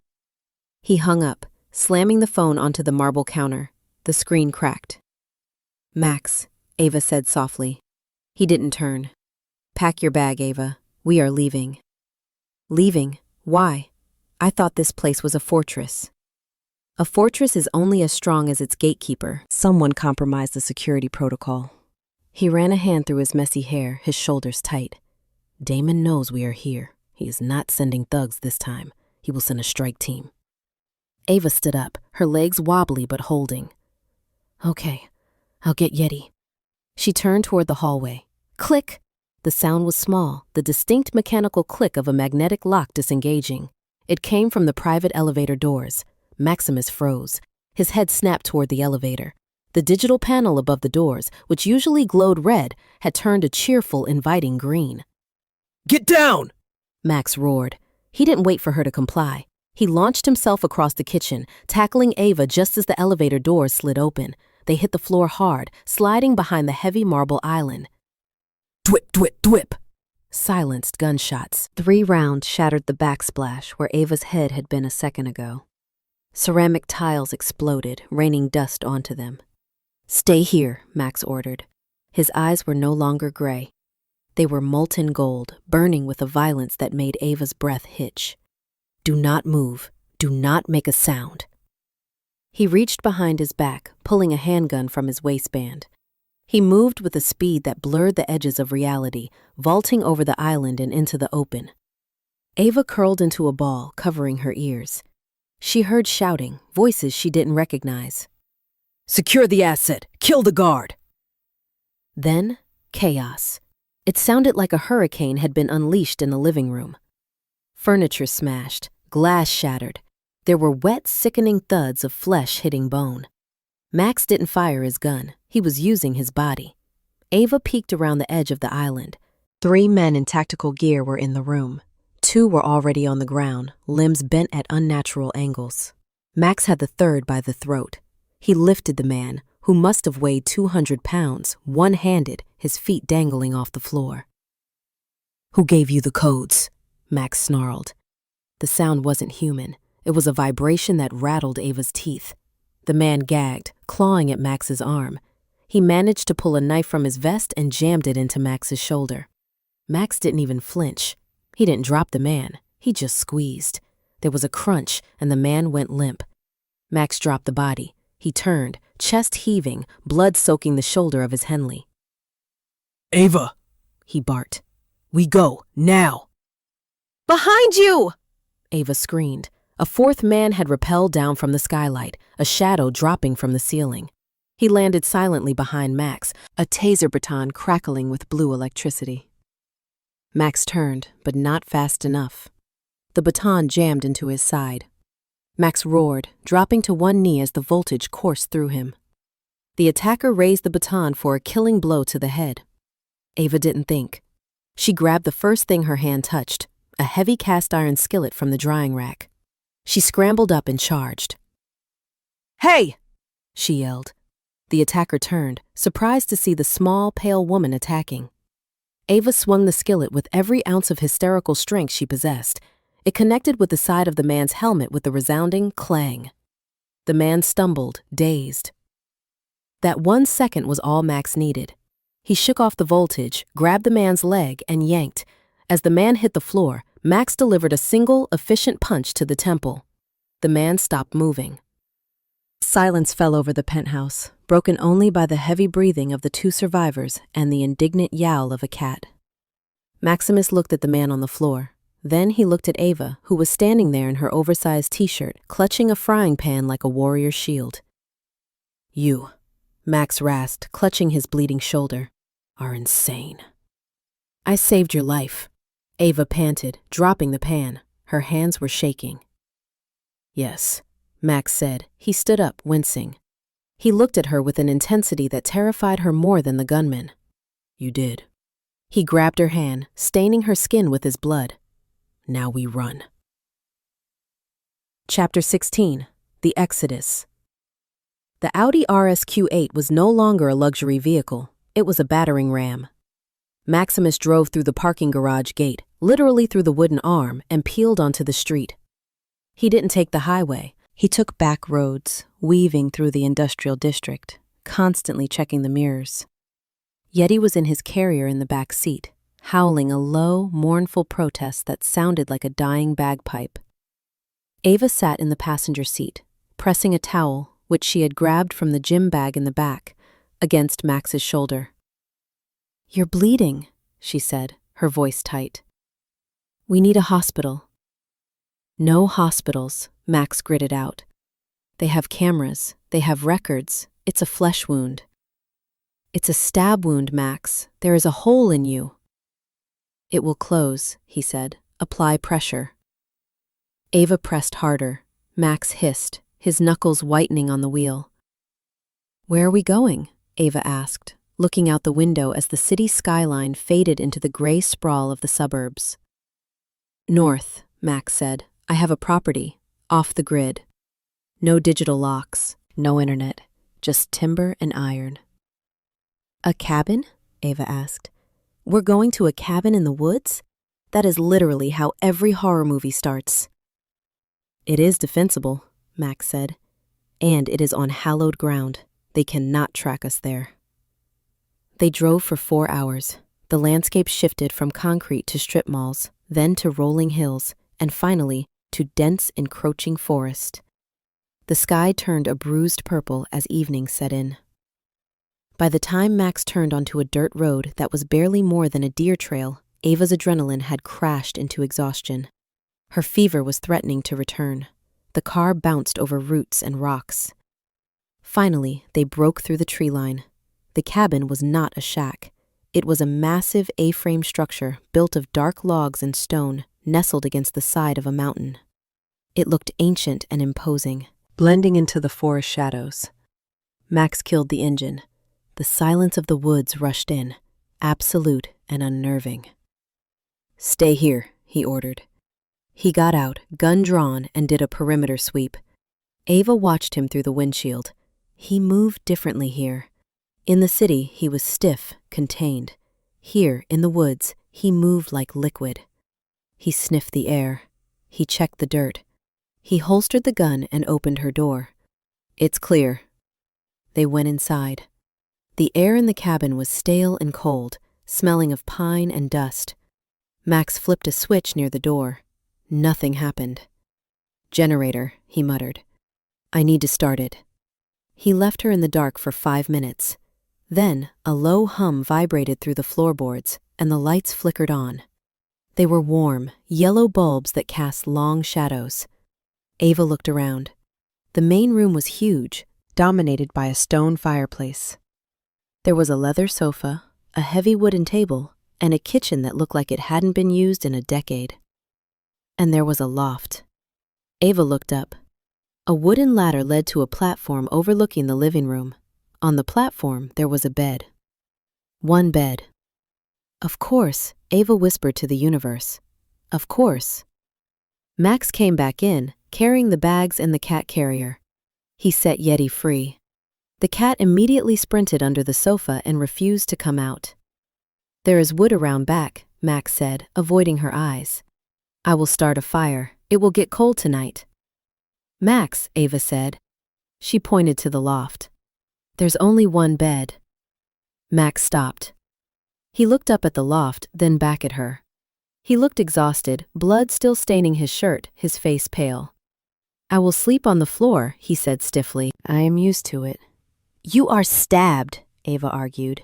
"You are not sleeping on a hardwood floor." "Ava," he warned. "Don't Ava me. We are both adults. We are both tired. And I have seen you in your underwear. Just stop being a martyr." Maximus looked at her. For a moment, she thought he would argue. Then his shoulders slumped. "Fine," he said. "But if I thrash in my sleep again, kick me." Chapter 17. Cabin Fever. The storm hit an hour later. It wasn't just rain, it was a deluge. Thunder shook the cabin walls and lightning illuminated the forest in stark, terrifying flashes. Inside, the fire was roaring. Max had stripped off his bloody shirt to clean the wound. Ava sat on the sofa, clutching a mug of old tea she'd found in the cupboard, trying very hard not to stare. Trying and failing. Maximus Hale was built. His back was a landscape of muscle and scars. Ridges of white tissue crisscrossed his skin. Claw marks, knife wounds, burn scars. It was a map of violence. He stood by the sink, washing the blood off his shoulder with a rag. It stopped bleeding, Ava noted, her voice shaky. Max paused. He turned to face her. The wound on his shoulder, which had been a gaping puncture hours ago, was now just an angry red slit. It looked like it had been healing for weeks, not hours. "I told you," he said, catching her stare. "I heal fast." "That's not fast, Max. That's miraculous." He didn't answer. He grabbed a clean flannel shirt from a hook on the wall and pulled it on, buttoning it halfway. "The generator is struggling," he said, changing the subject. "I need to check the fuel line." "In this storm?" Ava asked. "I don't mind the rain." He walked out the door, letting a gust of wet wind blow into the room. Ava waited. 5 minutes passed. 10. She got up and walked to the window. She wiped the condensation off the glass. Max wasn't checking the generator. He was standing in the middle of the clearing in the pouring rain. He was chopping wood. He was swinging a heavy axe with a rhythmic, terrifying power. Thwack! Thwack! Splitting logs in single strikes. He wasn't wearing a coat. The rain was plastering the flannel shirt to his body. He looked like he was trying to outrun something inside himself. Ava grabbed a blanket and opened the door. "Max, get inside! You'll get pneumonia!" He ignored her. He swung the axe again, burying it deep into a stump. He left it there, quivering. He turned to her. His hair was plastered to his skull, water dripping down his face. His chest was heaving. He walked toward her. He didn't stop at the doorway. He walked right past her, bringing the scent of ozone, rain, and wet pine into the room. He went straight to the fire and stood there, shivering. Ava closed the door and locked it. She walked over to him with the blanket. "You're an idiot," she whispered, draping the wool blanket over his shoulders. Maximus froze. He looked down at her hands adjusting the blanket. "I needed to clear my head," he rumbled. "Did it work?" "No." He turned to face her. The firelight danced in his gray eyes, turning them molten. "Because every time I close my eyes, I see you. I see you standing in that kitchen with a frying pan. I see you under the batten. I see you dying because of me." "I didn't die," Ava said softly. She reached up, hesitating, then placed her hand on his wet cheek. "I'm right here." Maximus leaned into her touch. It was a surrender. The great, terrifying Alpha King, leaning into the palm of a human girl. "That is the problem," he whispered. "You are here, and I am dangerously close to forgetting that I am supposed to be protecting you, not wanting you." The air in the cabin grew thin. The static electricity was back, humming against Ava's skin. "Maybe," Ava breathed. "I don't need protection right now." Maximus groaned. He grabbed her wrist, the one with the bruise, and pulled her hand away from his face. But he didn't let go. He held it against his chest, right over his heart. It was beating like a jackhammer. "Go to sleep, Ava," he ordered, his voice rough. "Go up to the loft, before I do something that will make you hate me." He turned and walked away, retreating to the darkest corner of the room to sit in the armchair, brooding and wet. Chapter 18. The Lie. Morning brought a cold, gray light and a headache for Ava. She climbed down the ladder, shivering. The fire had died down to embers. Max was not in the chair. She found him on the porch. The rain had stopped, leaving the woods dripping and silent. Max was leaning against the railing, whittling a piece of wood with a terrifyingly sharp knife. "Coffee," he said without looking up. He pointed to a metal percolator sitting on a camp stove. "It is strong. It will put hair on your chest." Ava poured a cup. It tasted like mud and caffeine. It was perfect. She walked out onto the porch and leaned on the railing next to him. "So," she said, looking out at the trees. Are we going to talk about it? Max stopped whittling. Talk about what? About you, Ava said. She turned to face him. About the fact that you healed a stab wound in 4 hours. About the fact that you threw a 200-pound man across a room like a pillow. About your eyes turning gold. Maximus went still. The knife hovered over the wood. And don't tell me it's refraction, Ava warned. I'm an artist, Max. I know light. Eyes don't glow in the dark.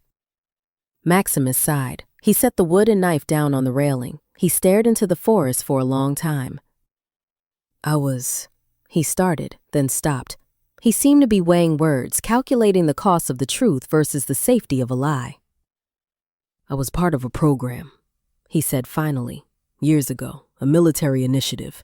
They wanted soldiers who could see in the dark, who could heal faster, who didn't feel fear. Ava stared at him. Super soldiers? Like Captain America? Max gave a dry chuckle. Less Captain America, more Frankenstein.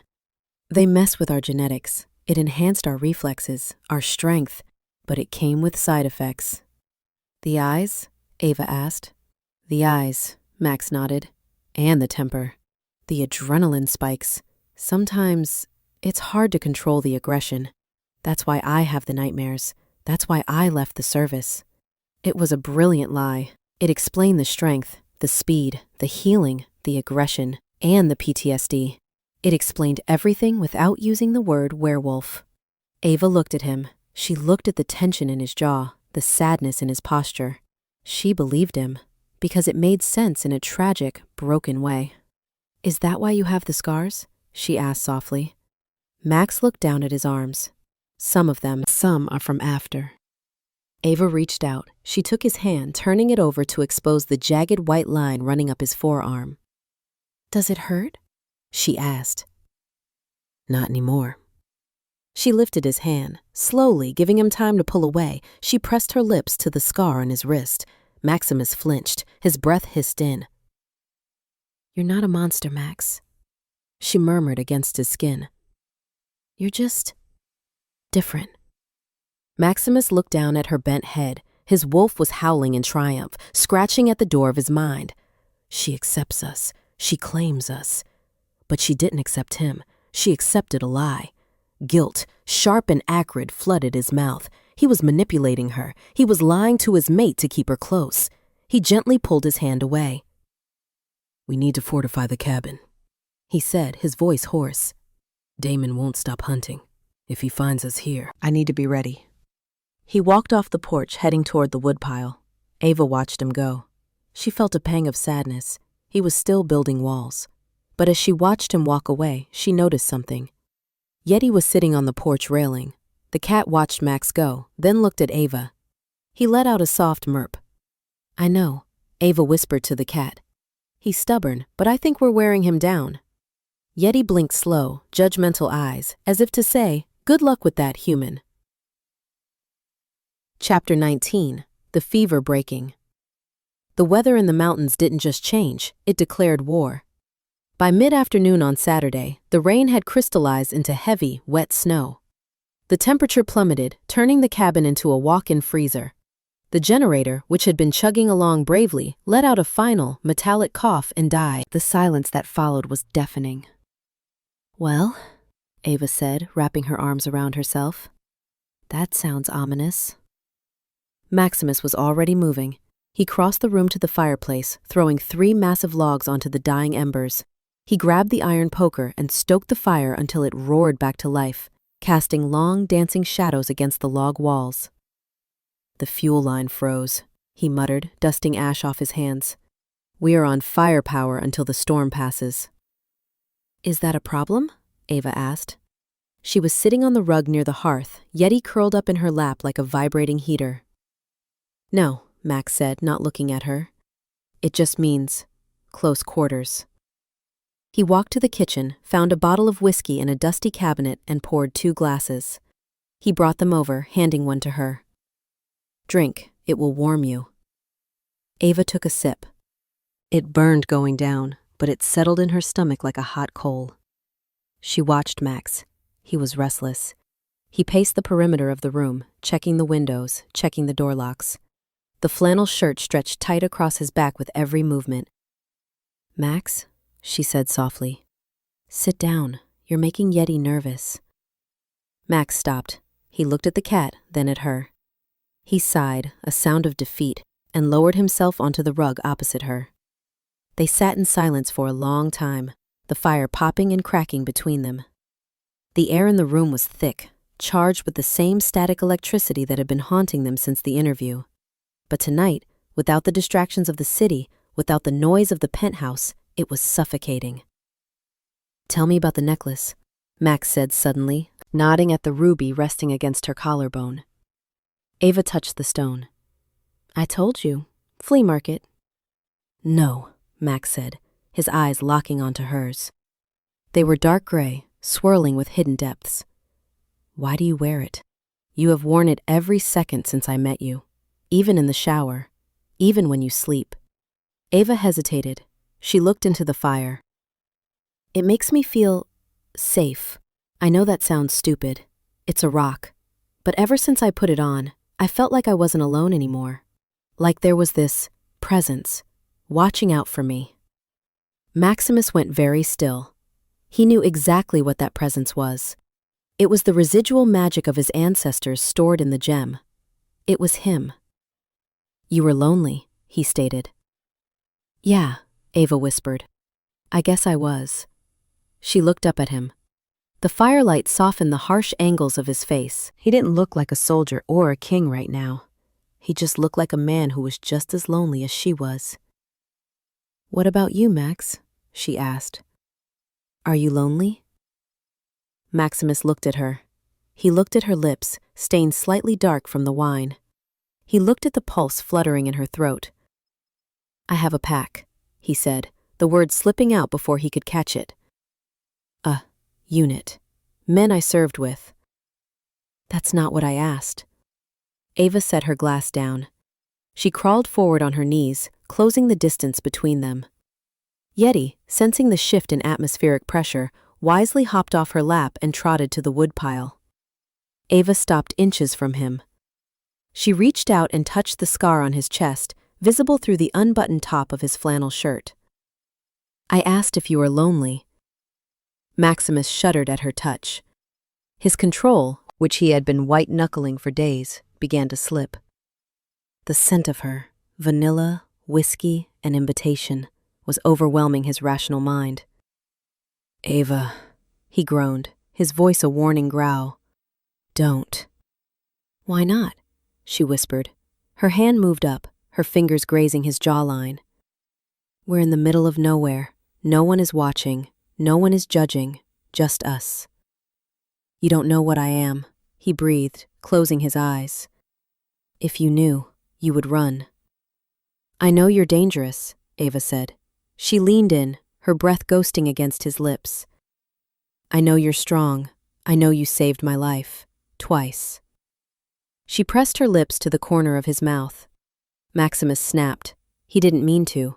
It was instinct, pure, primal need. He grabbed her waist, his hands large and hot, and pulled her onto his lap. "Ava," he growled, burying his face in her neck. He inhaled deeply, taking in her scent, letting it flood his senses. "Max," she gasped, her hands tangling in his hair. He kissed her. It wasn't the desperate, angry kiss from the car. This was slower, deeper. It was acclaiming. He kissed her like he was memorizing the taste of her soul. Ava melted against him. The heat radiating off him was unnatural, intoxicating. She felt small in his arms, but not weak. She felt cherished. They moved together, the fire casting frantic shadows on the wall. Clothes were discarded, flannel, denim, wool. Skin met skin, friction and heat. Maximus was careful. He knew his own strength. He knew he could crush her if he lost control. He held back the wolf, forcing himself to be the man. But as the pleasure built, as Ava cried out his name, the wolf clawed its way to the surface. "Mine," he whispered against her skin. "You are mine." "Yours," Ava sobbed. "I'm yours, Max." The words shattered his last restraint. In the final, blinding moment of release, Maximus lost the battle.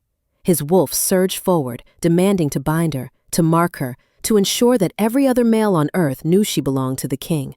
He buried his face in the crook of her shoulder, his teeth grazed the soft skin, and he bit down. It wasn't a savage bite, it was precise, a breaking of the skin, a mingling of blood, a mark. Ava cried out, sharp and sudden, but it was lost in the crash of their climax. Maximus slumped against her, his breathing ragged, his heart hammering against her chest. Slowly, the fog cleared. The gold faded from his eyes. He realized what he had done. He tasted copper. He pulled back, horrified. There, on the delicate skin where her neck met her shoulder, was a bite mark. It was already closing, sealing itself with a faint silvery shimmer. He had marked her. He had bonded her to him without her consent. "Max?" Ava whispered, her eyes closed, a sleepy smile on her face. "You bit me." Maximus choked. "I'm sorry, I didn't." "It's okay," she murmured, snuggling into his chest. "I like it."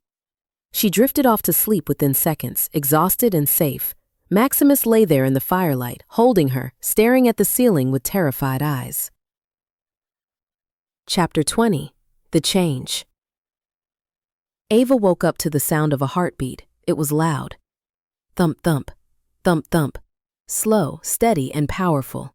It sounded like a drum beating right next to her ear. She opened her eyes. She was in the loft bed.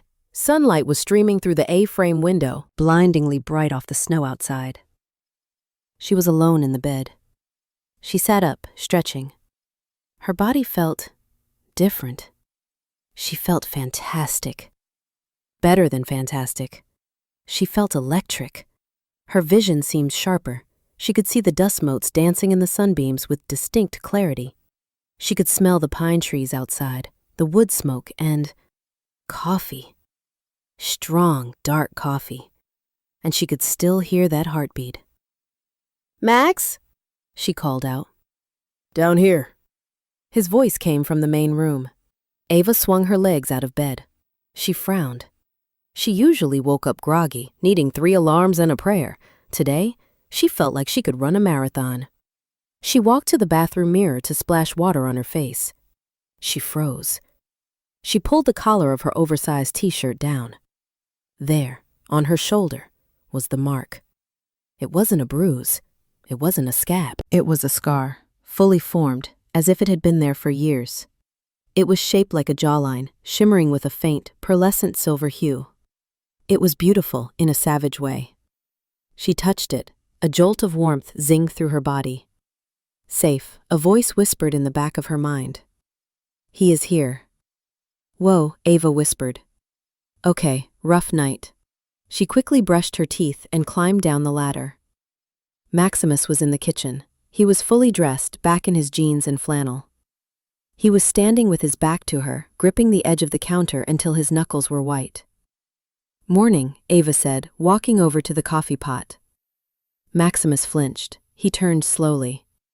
He looked terrible. His eyes were shadowed, his face pale.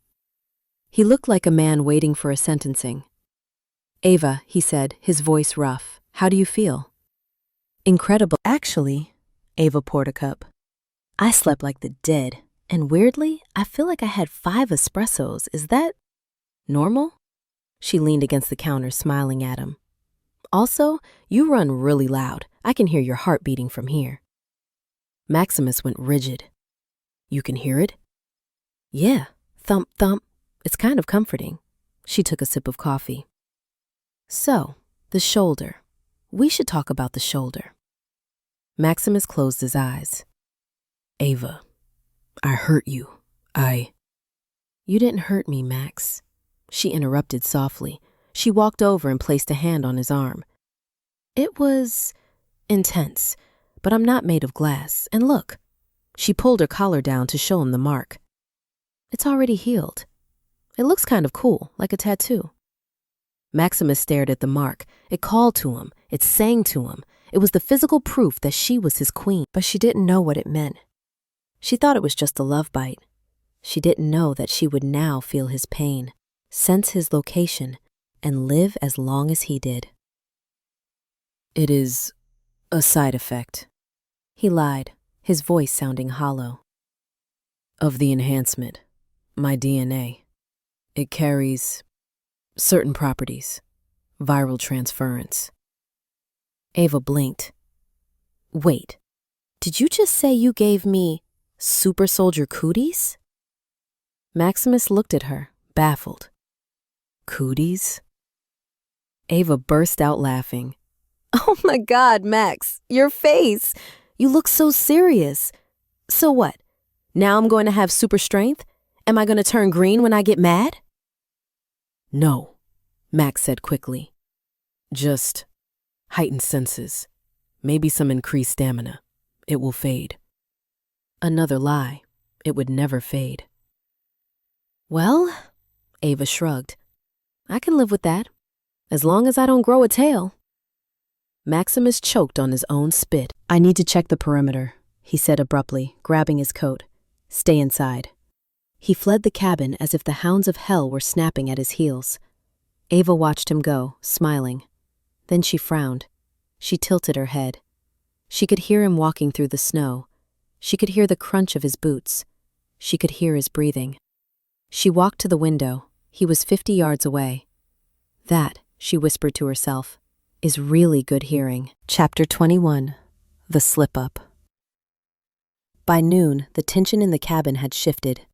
Max was avoiding her, staying outside, chopping wood, which Ava was pretty sure was just him destroying the local ecosystem out of sexual frustration/guilt. Ava was in the kitchen, feeding Yeti the last of the tuna. He's weird today, Yeti, she told the cat. He keeps looking at my neck and then looking like he wants to jump out a window. Yeti ignored her, focused on the fish. Suddenly, Ava's head snapped up. A sound, far away, but getting closer. An engine. Max, she yelled, running to the door. Max was already there. He had heard it too. He was sprinting from the tree line, his axe in hand. Get back, he roared. Get away from the windows. Ava retreated, grabbing Yeti. Max burst through the door, locking it behind him. He grabbed his gun from the table. Is it them? Ava whispered. The Packless? No, Max said, tilting his head. The engine. It's a Land Rover. Diesel. It's friendly. He lowered the gun, his shoulders sagging with relief. It's Elias. Who is Elias? My associate. He must have tracked the Audi's emergency transponder. I didn't think the signal would punch through the storm. A minute later, a battered green Land Rover pulled up in front of the cabin. A man hopped out. He was tall, lean, with sandy hair and a face that looked like it had been punched a few times, but was still charming. He carried 2 massive duffel bags. Max opened the door. You're hard to find, boss, Elias said, grinning. He stomped the snow off his boots and walked in. He stopped dead when he saw Ava. Elias's eyes went wide. He looked at Ava, then he looked at Max. Then he looked at the silvery mark on Ava's neck, visible above her t-shirt collar. Elias dropped the bags. Thud. He immediately dropped to one knee, bowing his head low. Luna, Elias said, his voice full of reverence. Forgive me. I didn't know the claiming was complete. Silence. Absolute, heavy silence. Ava stared at the man kneeling on her floor. Luna. Maximus stiffened. He looked at Elias with murder in his eyes. Elias, stand up. Shut up. Elias looked up, confused. But, she is marked. She is the queen. Outside, Max barked. Now. He grabbed Elias by the collar of his jacket and dragged him backward out onto the porch, slamming the door in Ava's face. Ava stood there. Luna, she knew that word. She read books. She watched movies. Luna meant moon. Luna meant wolf. The pieces slammed together in her mind. The alpha vibe. The growling. The strength. The hearing. The yellow eyes.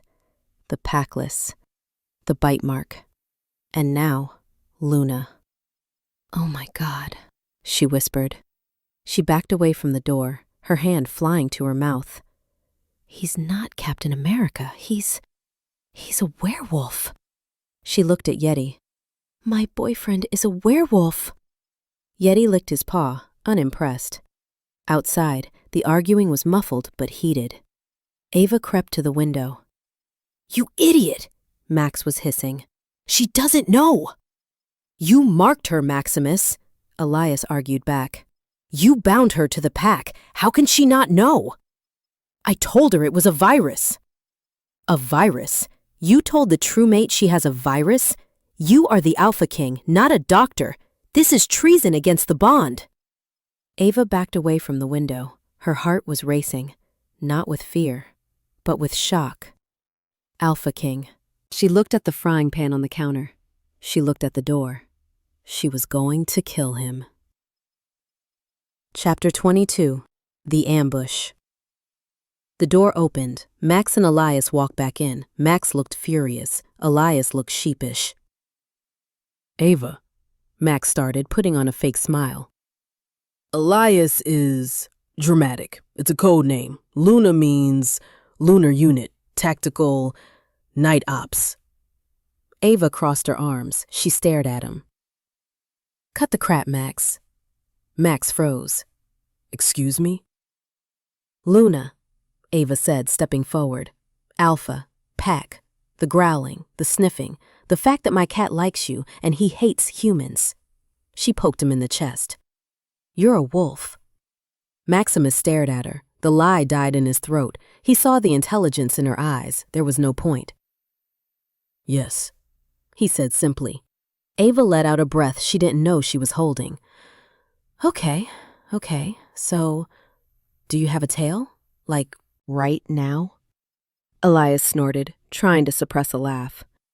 Max shot him a glare that could peel paint. No, Max said. I shift into a wolf, a large one. And the bite? Ava touched her neck. The virus? A mating mark, Max admitted, looking at the floor. It binds you to me. It makes you queen of the shifters. Ava sat down heavily on the sofa. I went from jewelry designer to queen of the werewolves in 4 days. That is a lot on a resume. I intended to tell you, Max said, kneeling in front of her. He took her hands. I didn't want you to fear me. I don't fear you, Ava said softly. She looked at his eyes. I'm just processing. Suddenly, Elias's head snapped up. He sniffed the air. Max, Elias said, his voice dropping all humor. Sulfur. Maximus was on his feet instantly. He pulled Ava up, shoving her behind him. How many? Max demanded. Dozens, Elias said, drawing a handgun. They surrounded us. Upwind. They masked their scent. Crash. The window shattered. A canister rolled into the room. Gas! Max roared. Don't breathe. He grabbed Ava and threw her toward the kitchen, covering her body with his. The canister exploded, releasing a cloud of thick purple smoke. It wasn't tear gas. It was wolfsbane. Maximus coughed, his knees buckling. Ava, run.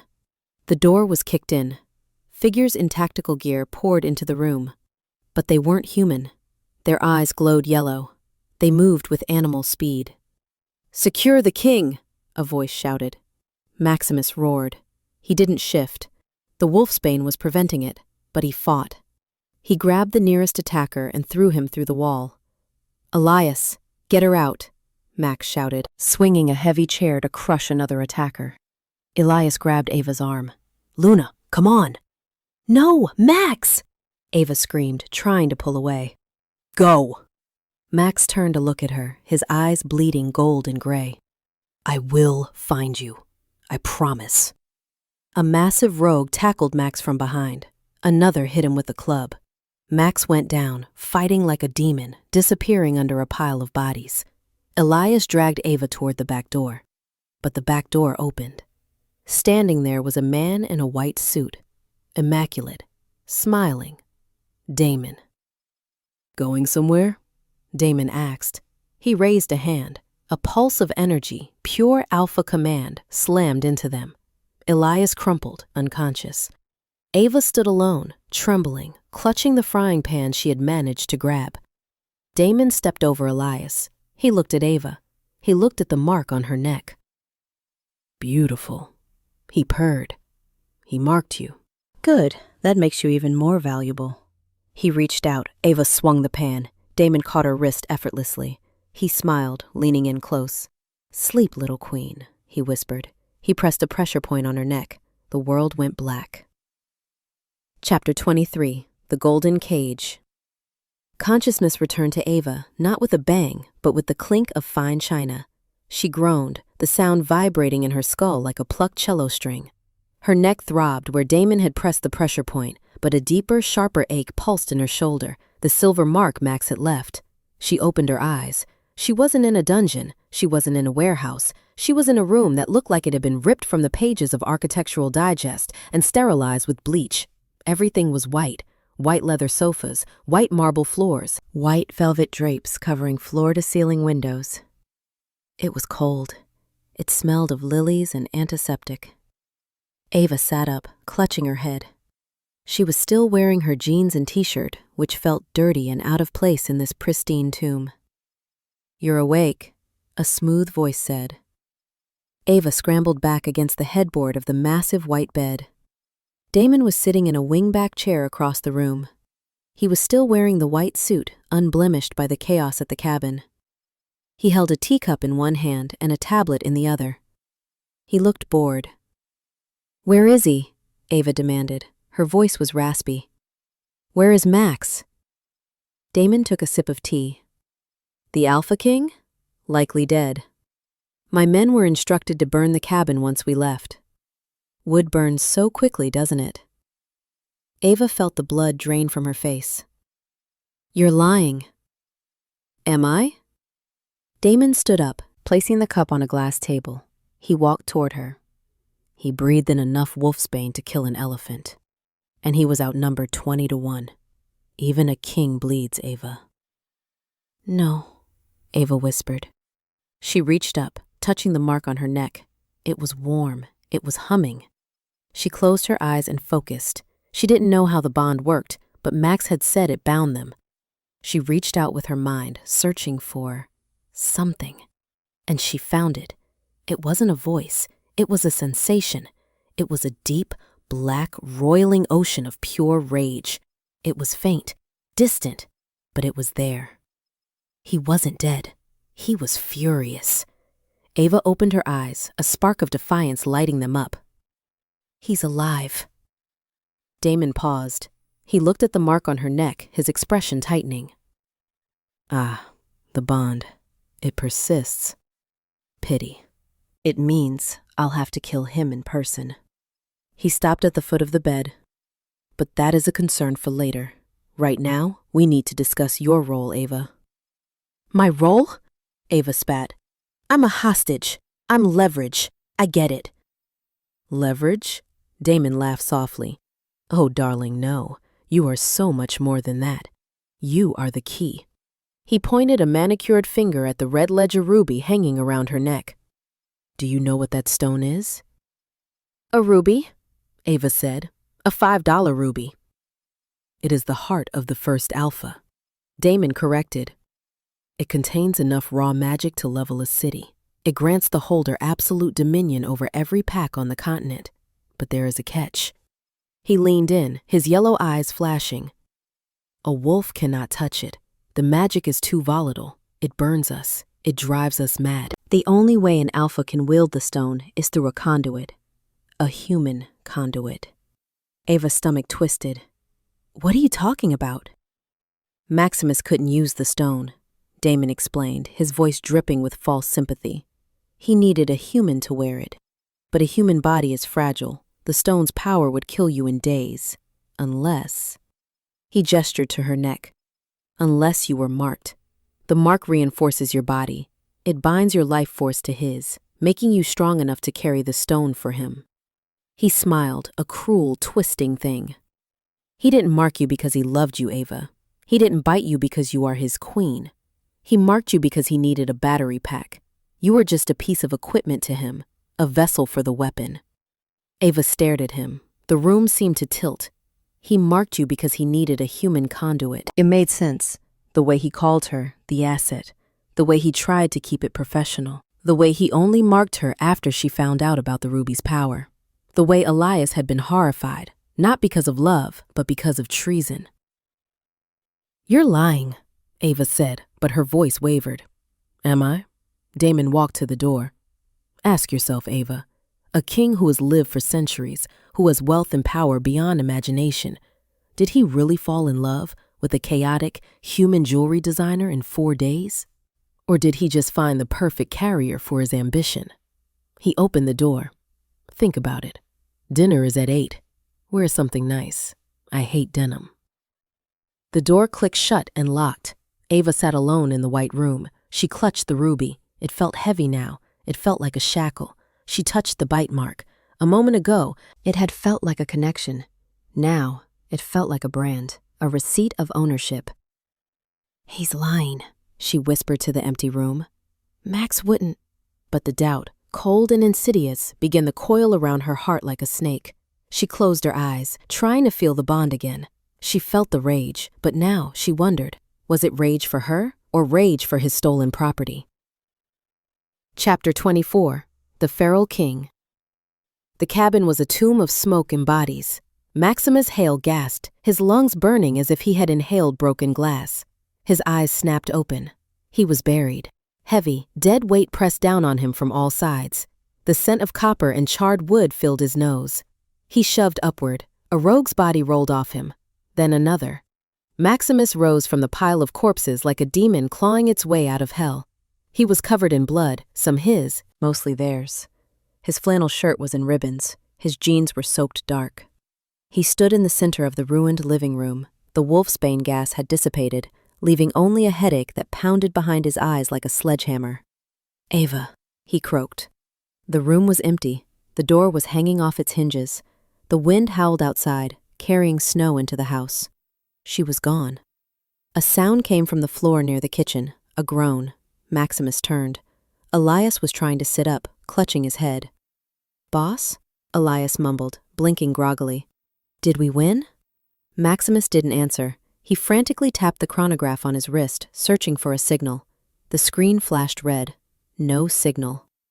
"They found the tracker," Max hissed, smashing the watch against the wall. He walked over to Elias, grabbed him by the front of his jacket, and hauled him to his feet. "Where did they take her?" Max snarled. His eyes were not gray. They were not shifting. They were solid, glowing, molten gold. Elias winced, seeing the eyes. He knew that look. That was the look of the king who had ended the War of the Ashes. That was the look of a man who had stopped being a man. "Damon!" Elias gasped. "His stronghold, the old bank building in the city, the vault." Maximus dropped him. He turned and marched toward the door. "Max, wait!" Elias stumbled after him. "You can't just storm the vault. It's a fortress. We need a plan. We need the pack." "I am the pack," Max growled. He didn't stop walking. He stepped out into the snow. The Land Rover, Elias's vehicle, was still parked there, covered in a dusting of white. The rogues hadn't disabled it. They had been too focused on the dead king. Maximus ripped the driver's side door open. "Max!" Elias grabbed his arm. "Think. If you go in there feral, you'll get her killed. You need to calm down." Maximus turned on him. He bared his teeth. A low, vibrating snarl ripped from his chest. It was so primal that Elias instinctively let go and took a step back, baring his neck in submission. "They took my mate," Max said. The voice wasn't his, it was the wolf's. "I am going to burn their world down." He climbed into the car. "Meow."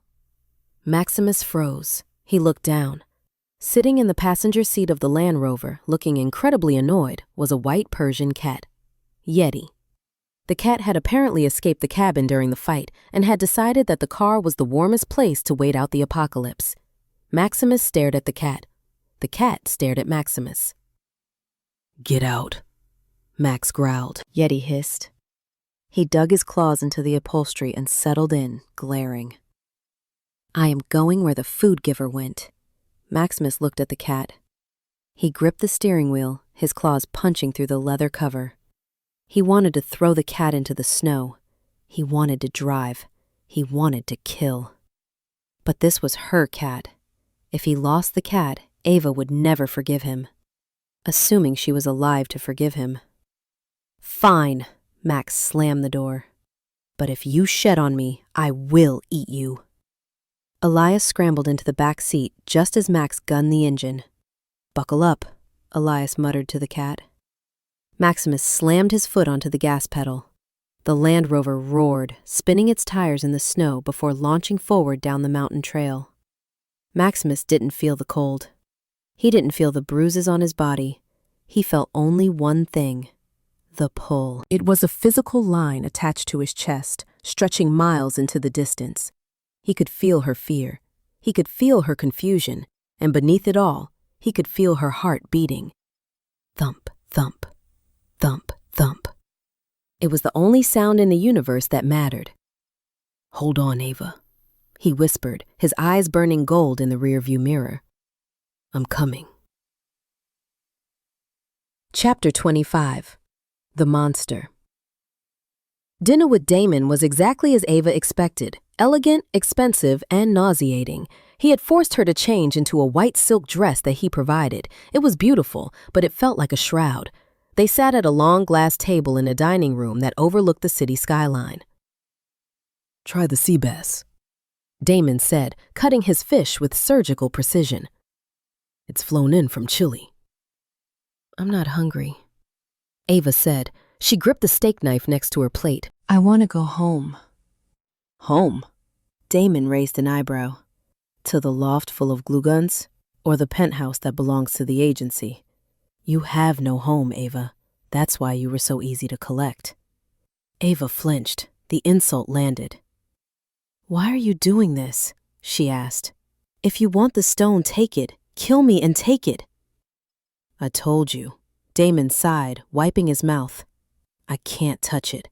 And I don't want to kill you, Ava. You're valuable. With you by my side, controlled, compliant, I can wield the king's power. I can unite the rogue factions. We could rule this city." He stood up and walked toward her. "Think about it. Forget Maximus. He is a relic. A soldier who doesn't know the war is over. I am a businessman. I can give you the world." He placed his hands on her shoulders. Ava stiffened. She could smell him, expensive cologne and sulfur. It was wrong. It made her skin crawl.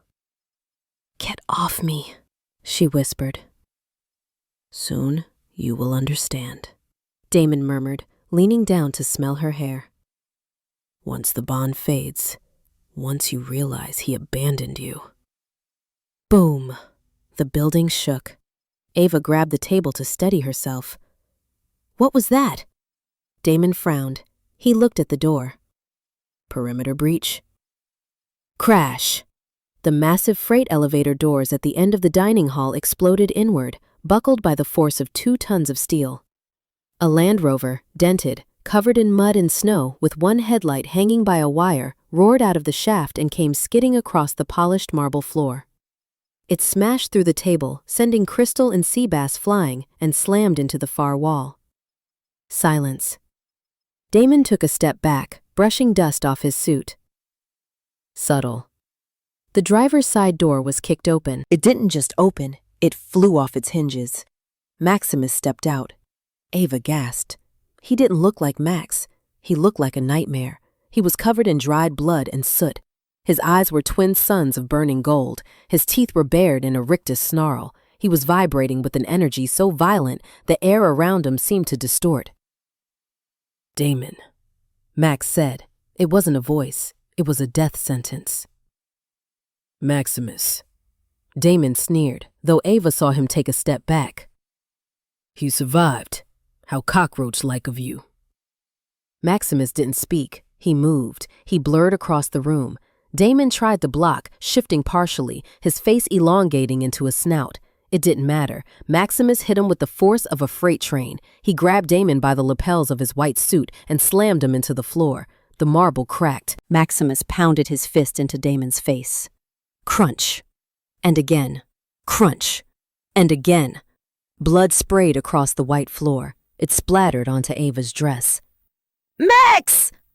Ava screamed. "Stop! You're killing him!" Maximus didn't hear her. He was lost. The wolf had the controls. He lifted Damon up and threw him through the glass window overlooking the city. Damon didn't fall. He caught the ledge, scrambling, hanging on by his fingertips. Maximus walked to the window. He was going to push him. He was going to watch him fall 40 stories. Max, stop!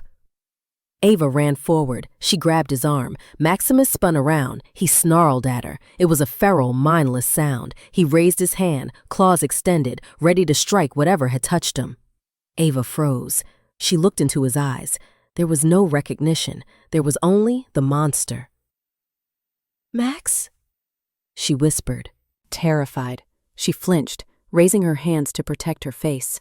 The flinch broke him. Maximus froze. His hand hovered in the air, inches from her face. He saw her fear. He smelled it. The gold in his eyes flickered. The gray bled back in, agonizingly slow. He looked at his hand, covered in blood, claws out. He looked at Ava, cowering, wearing Damon's dress, terrified of him. Ava, he choked out. The monster receded, leaving a horrified man in its wake. Did you? Ava's voice shook. She looked at Damon, who was pulling himself back over the ledge, bloody and broken, fleeing toward the elevator. You were going to kill him. He took you, Max rasped. He took a step toward her. Ava took a step back. The movement was small, but it severed something between them. Maximus stopped. He looked at the space between them. He looked at the blood on his hands. Damon's lie whispered in Ava's ear. He is a weapon. You are just a vessel. Let's go, Max said, his voice dead. Elias is waiting. He didn't try to touch her. He turned and walked toward the wrecked Land Rover, leaving bloody footprints on the white marble. Ava watched him go. She touched the ruby on her neck. It felt colder than ever. Chapter 26. The Severed Bond. The elevator ride down from the 41st floor of the vault was a masterclass in suffocating silence. Maximus stood in the corner, as far away from Ava as the small steel box would allow. He was still covered in the grime of war, dried blood, soot, and dust matting his hair and staining his skin, but it was his eyes that terrified Ava. They were back to gray, but they were flat, dead, like the windows of an abandoned house. The elevator dinged. The lobby. Maximus walked out first. He didn't check the perimeter. He didn't offer his arm. He simply marched toward the shattered front entrance where his support team, a dozen wolves in tactical gear, were securing the building. Clear the area, Max barked at a subordinate. Get a clean car. He turned back to the wreckage of the Land Rover, which was still smoking in the middle of the dining room debris, which had crashed down through the open atrium. He ripped the back door open. Yeti was sitting on the headrest, looking unbothered. Maximus scooped the cat up. He walked over to Ava and extended his arms. He didn't hand the cat to her. He deposited the animal into her arms like he was handing over a parcel bomb. Take him, Max said. His voice was gravel. He is safe. Ava clutched the cat to her chest, the white silk of Damon's dress now smeared with soot from Yeti's paws. Max, she whispered. Her voice was trembling. What happens now? Maximus looked over her head. He couldn't look at her.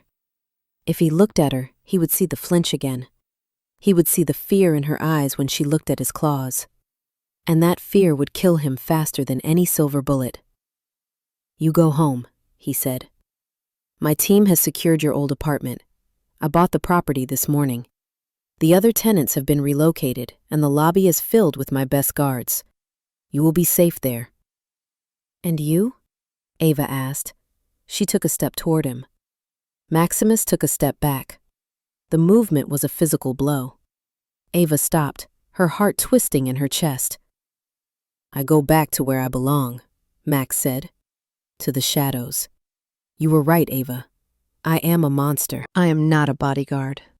I am a weapon, and weapons do not get happy endings. I never said you were a monster, Ava argued, tears pricking her eyes. I was scared. You threw a man out a window. And I enjoyed it, Max snarled softly. He looked at her then, his gaze intense and self-loathing. That is the difference. You looked at me and saw a killer. Damon was right. You are a vessel for the stone. I am the danger to your life. Max signaled to one of his guards, who immediately handed him a secure satellite phone. Max pressed it into her hand, careful not to let his skin brush hers. If you are ever in danger, press 1. I will come. But until then, goodbye, Ava. He turned and walked away. He walked out into the night, into the snow, without looking back. 2 weeks later, Ava sat on the floor of her jewelry studio, staring at a pile of unstrung pearls. She felt like she was dying. It wasn't a flu. It wasn't food poisoning. It was a hollow, aching, physical pain that lived in the center of her chest. It felt like someone had tied a string to her heart and was slowly, methodically pulling it out of her ribcage. The mating sickness. She had Googled it. Well, she had Googled wolf shifter romance breakup symptoms and found some very questionable forums, but the consensus was clear. Separation from a fated mate caused physical deterioration. She looked terrible. She had lost weight. Her skin was pale. The mark on her neck, which she covered with a scarf, throbbed constantly, a dull, rhythmic reminder of what she had lost. You're pathetic, she told herself, picking up a pearl. Yeti, who was currently sleeping on a pile of invoices, opened one eye. He let out a low, mournful murr. He missed Max too. He had spent the last 2 weeks sitting by the front door, waiting for the heavy footsteps that never came. He used us, Yeti, Ava said, her voice cracking. He needed a battery for his magic rock, that's all. She touched the red ledger ruby. She had tried to take it off. She couldn't. Every time she undid the clasp, her hands would shake uncontrollably, and panic would seize her throat. The stone wanted to be there. Or maybe Max wanted it there. Thump, thump. She heard it. The phantom heartbeat.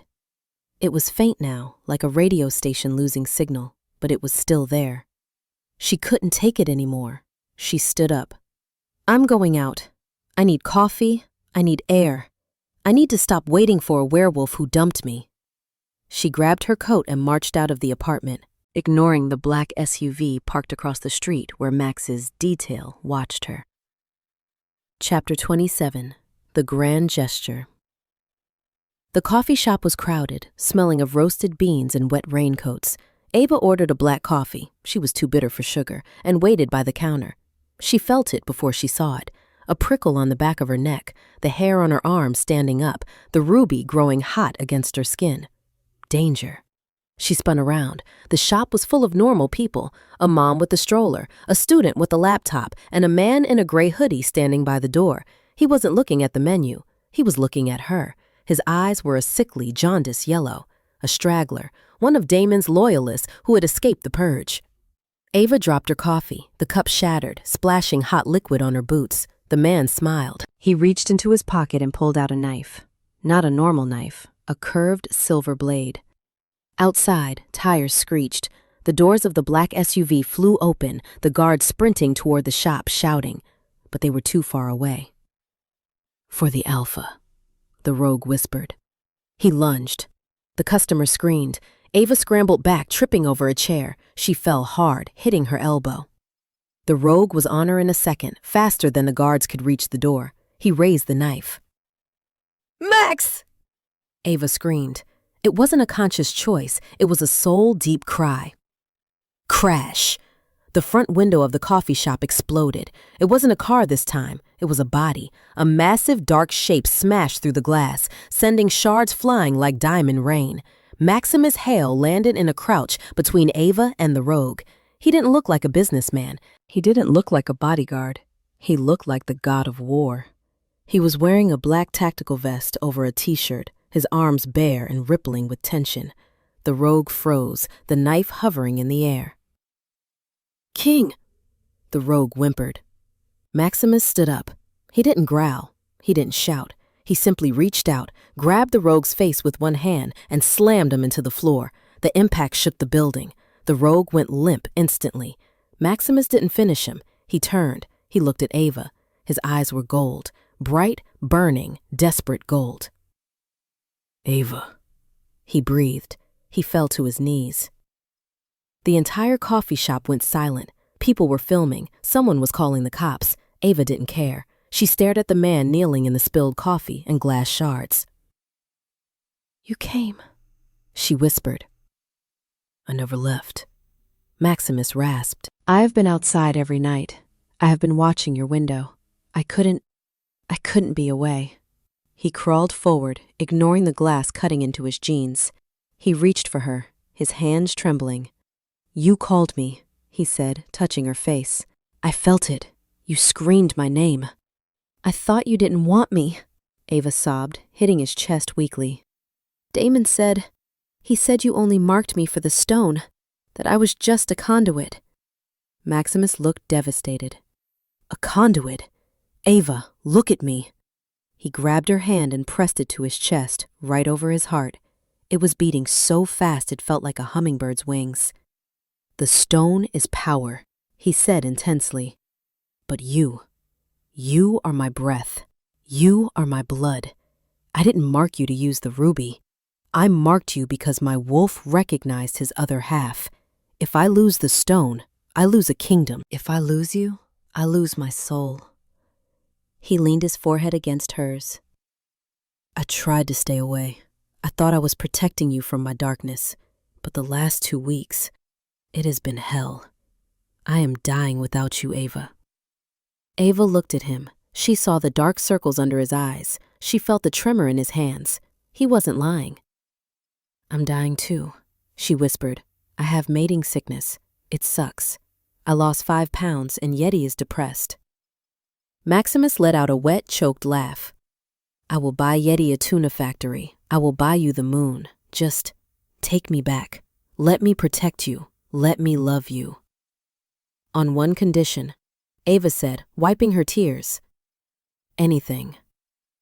No more running. If you go feral, I go feral. We do it together."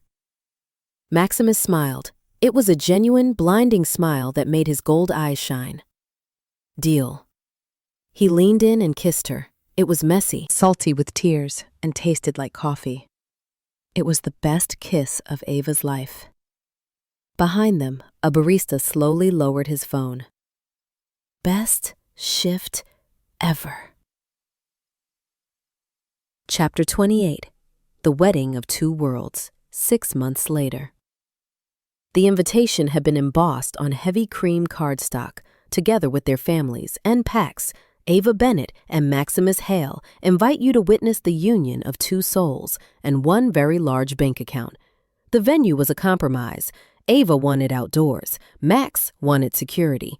They settled on a private estate in the Hamptons that was surrounded by 20-foot walls and patrolled by the entire Eastern Seaboard pack. It was a full moon, naturally. The ceremony was taking place in a clearing surrounded by ancient oak trees strung with thousands of fairy lights. On the left side of the aisle sat the humans, Ava's parents, who thought Max was in private security, her art school friends, and a few confused cousins. On the right side sat the wolves. They were huge, stiff in their tuxedos, and trying very hard not to growl at the catering staff. The music started. A string quartet played a hauntingly beautiful version of Can't Help Falling in Love. Ava stepped out of the manor. She wore a dress that made the emerald gala gown look like a rag. It was white lace, fitted to her curves, with a train that flowed like water. But the most striking accessory was the necklace. The red ledger ruby sat proudly at her throat, no longer hanging on cheap gold, but reset into a reinforced platinum bezel that Max had commissioned, unbreakable, just like them. Her father, a sweet man who owned a hardware store in Jersey, offered her his arm. "He's a big fella, that Max," her dad whispered as they started walking. "You sure he's gentle?" Ava looked down the aisle. Maximus stood at the altar. He was wearing a black tuxedo that fit him like a second skin. His hair was tamed, barely. He was watching her with an intensity that made the air crackle. His eyes were gray, but she could see the gold flecks dancing. "Yeah, Dad." Ava smiled. "He's a teddy bear."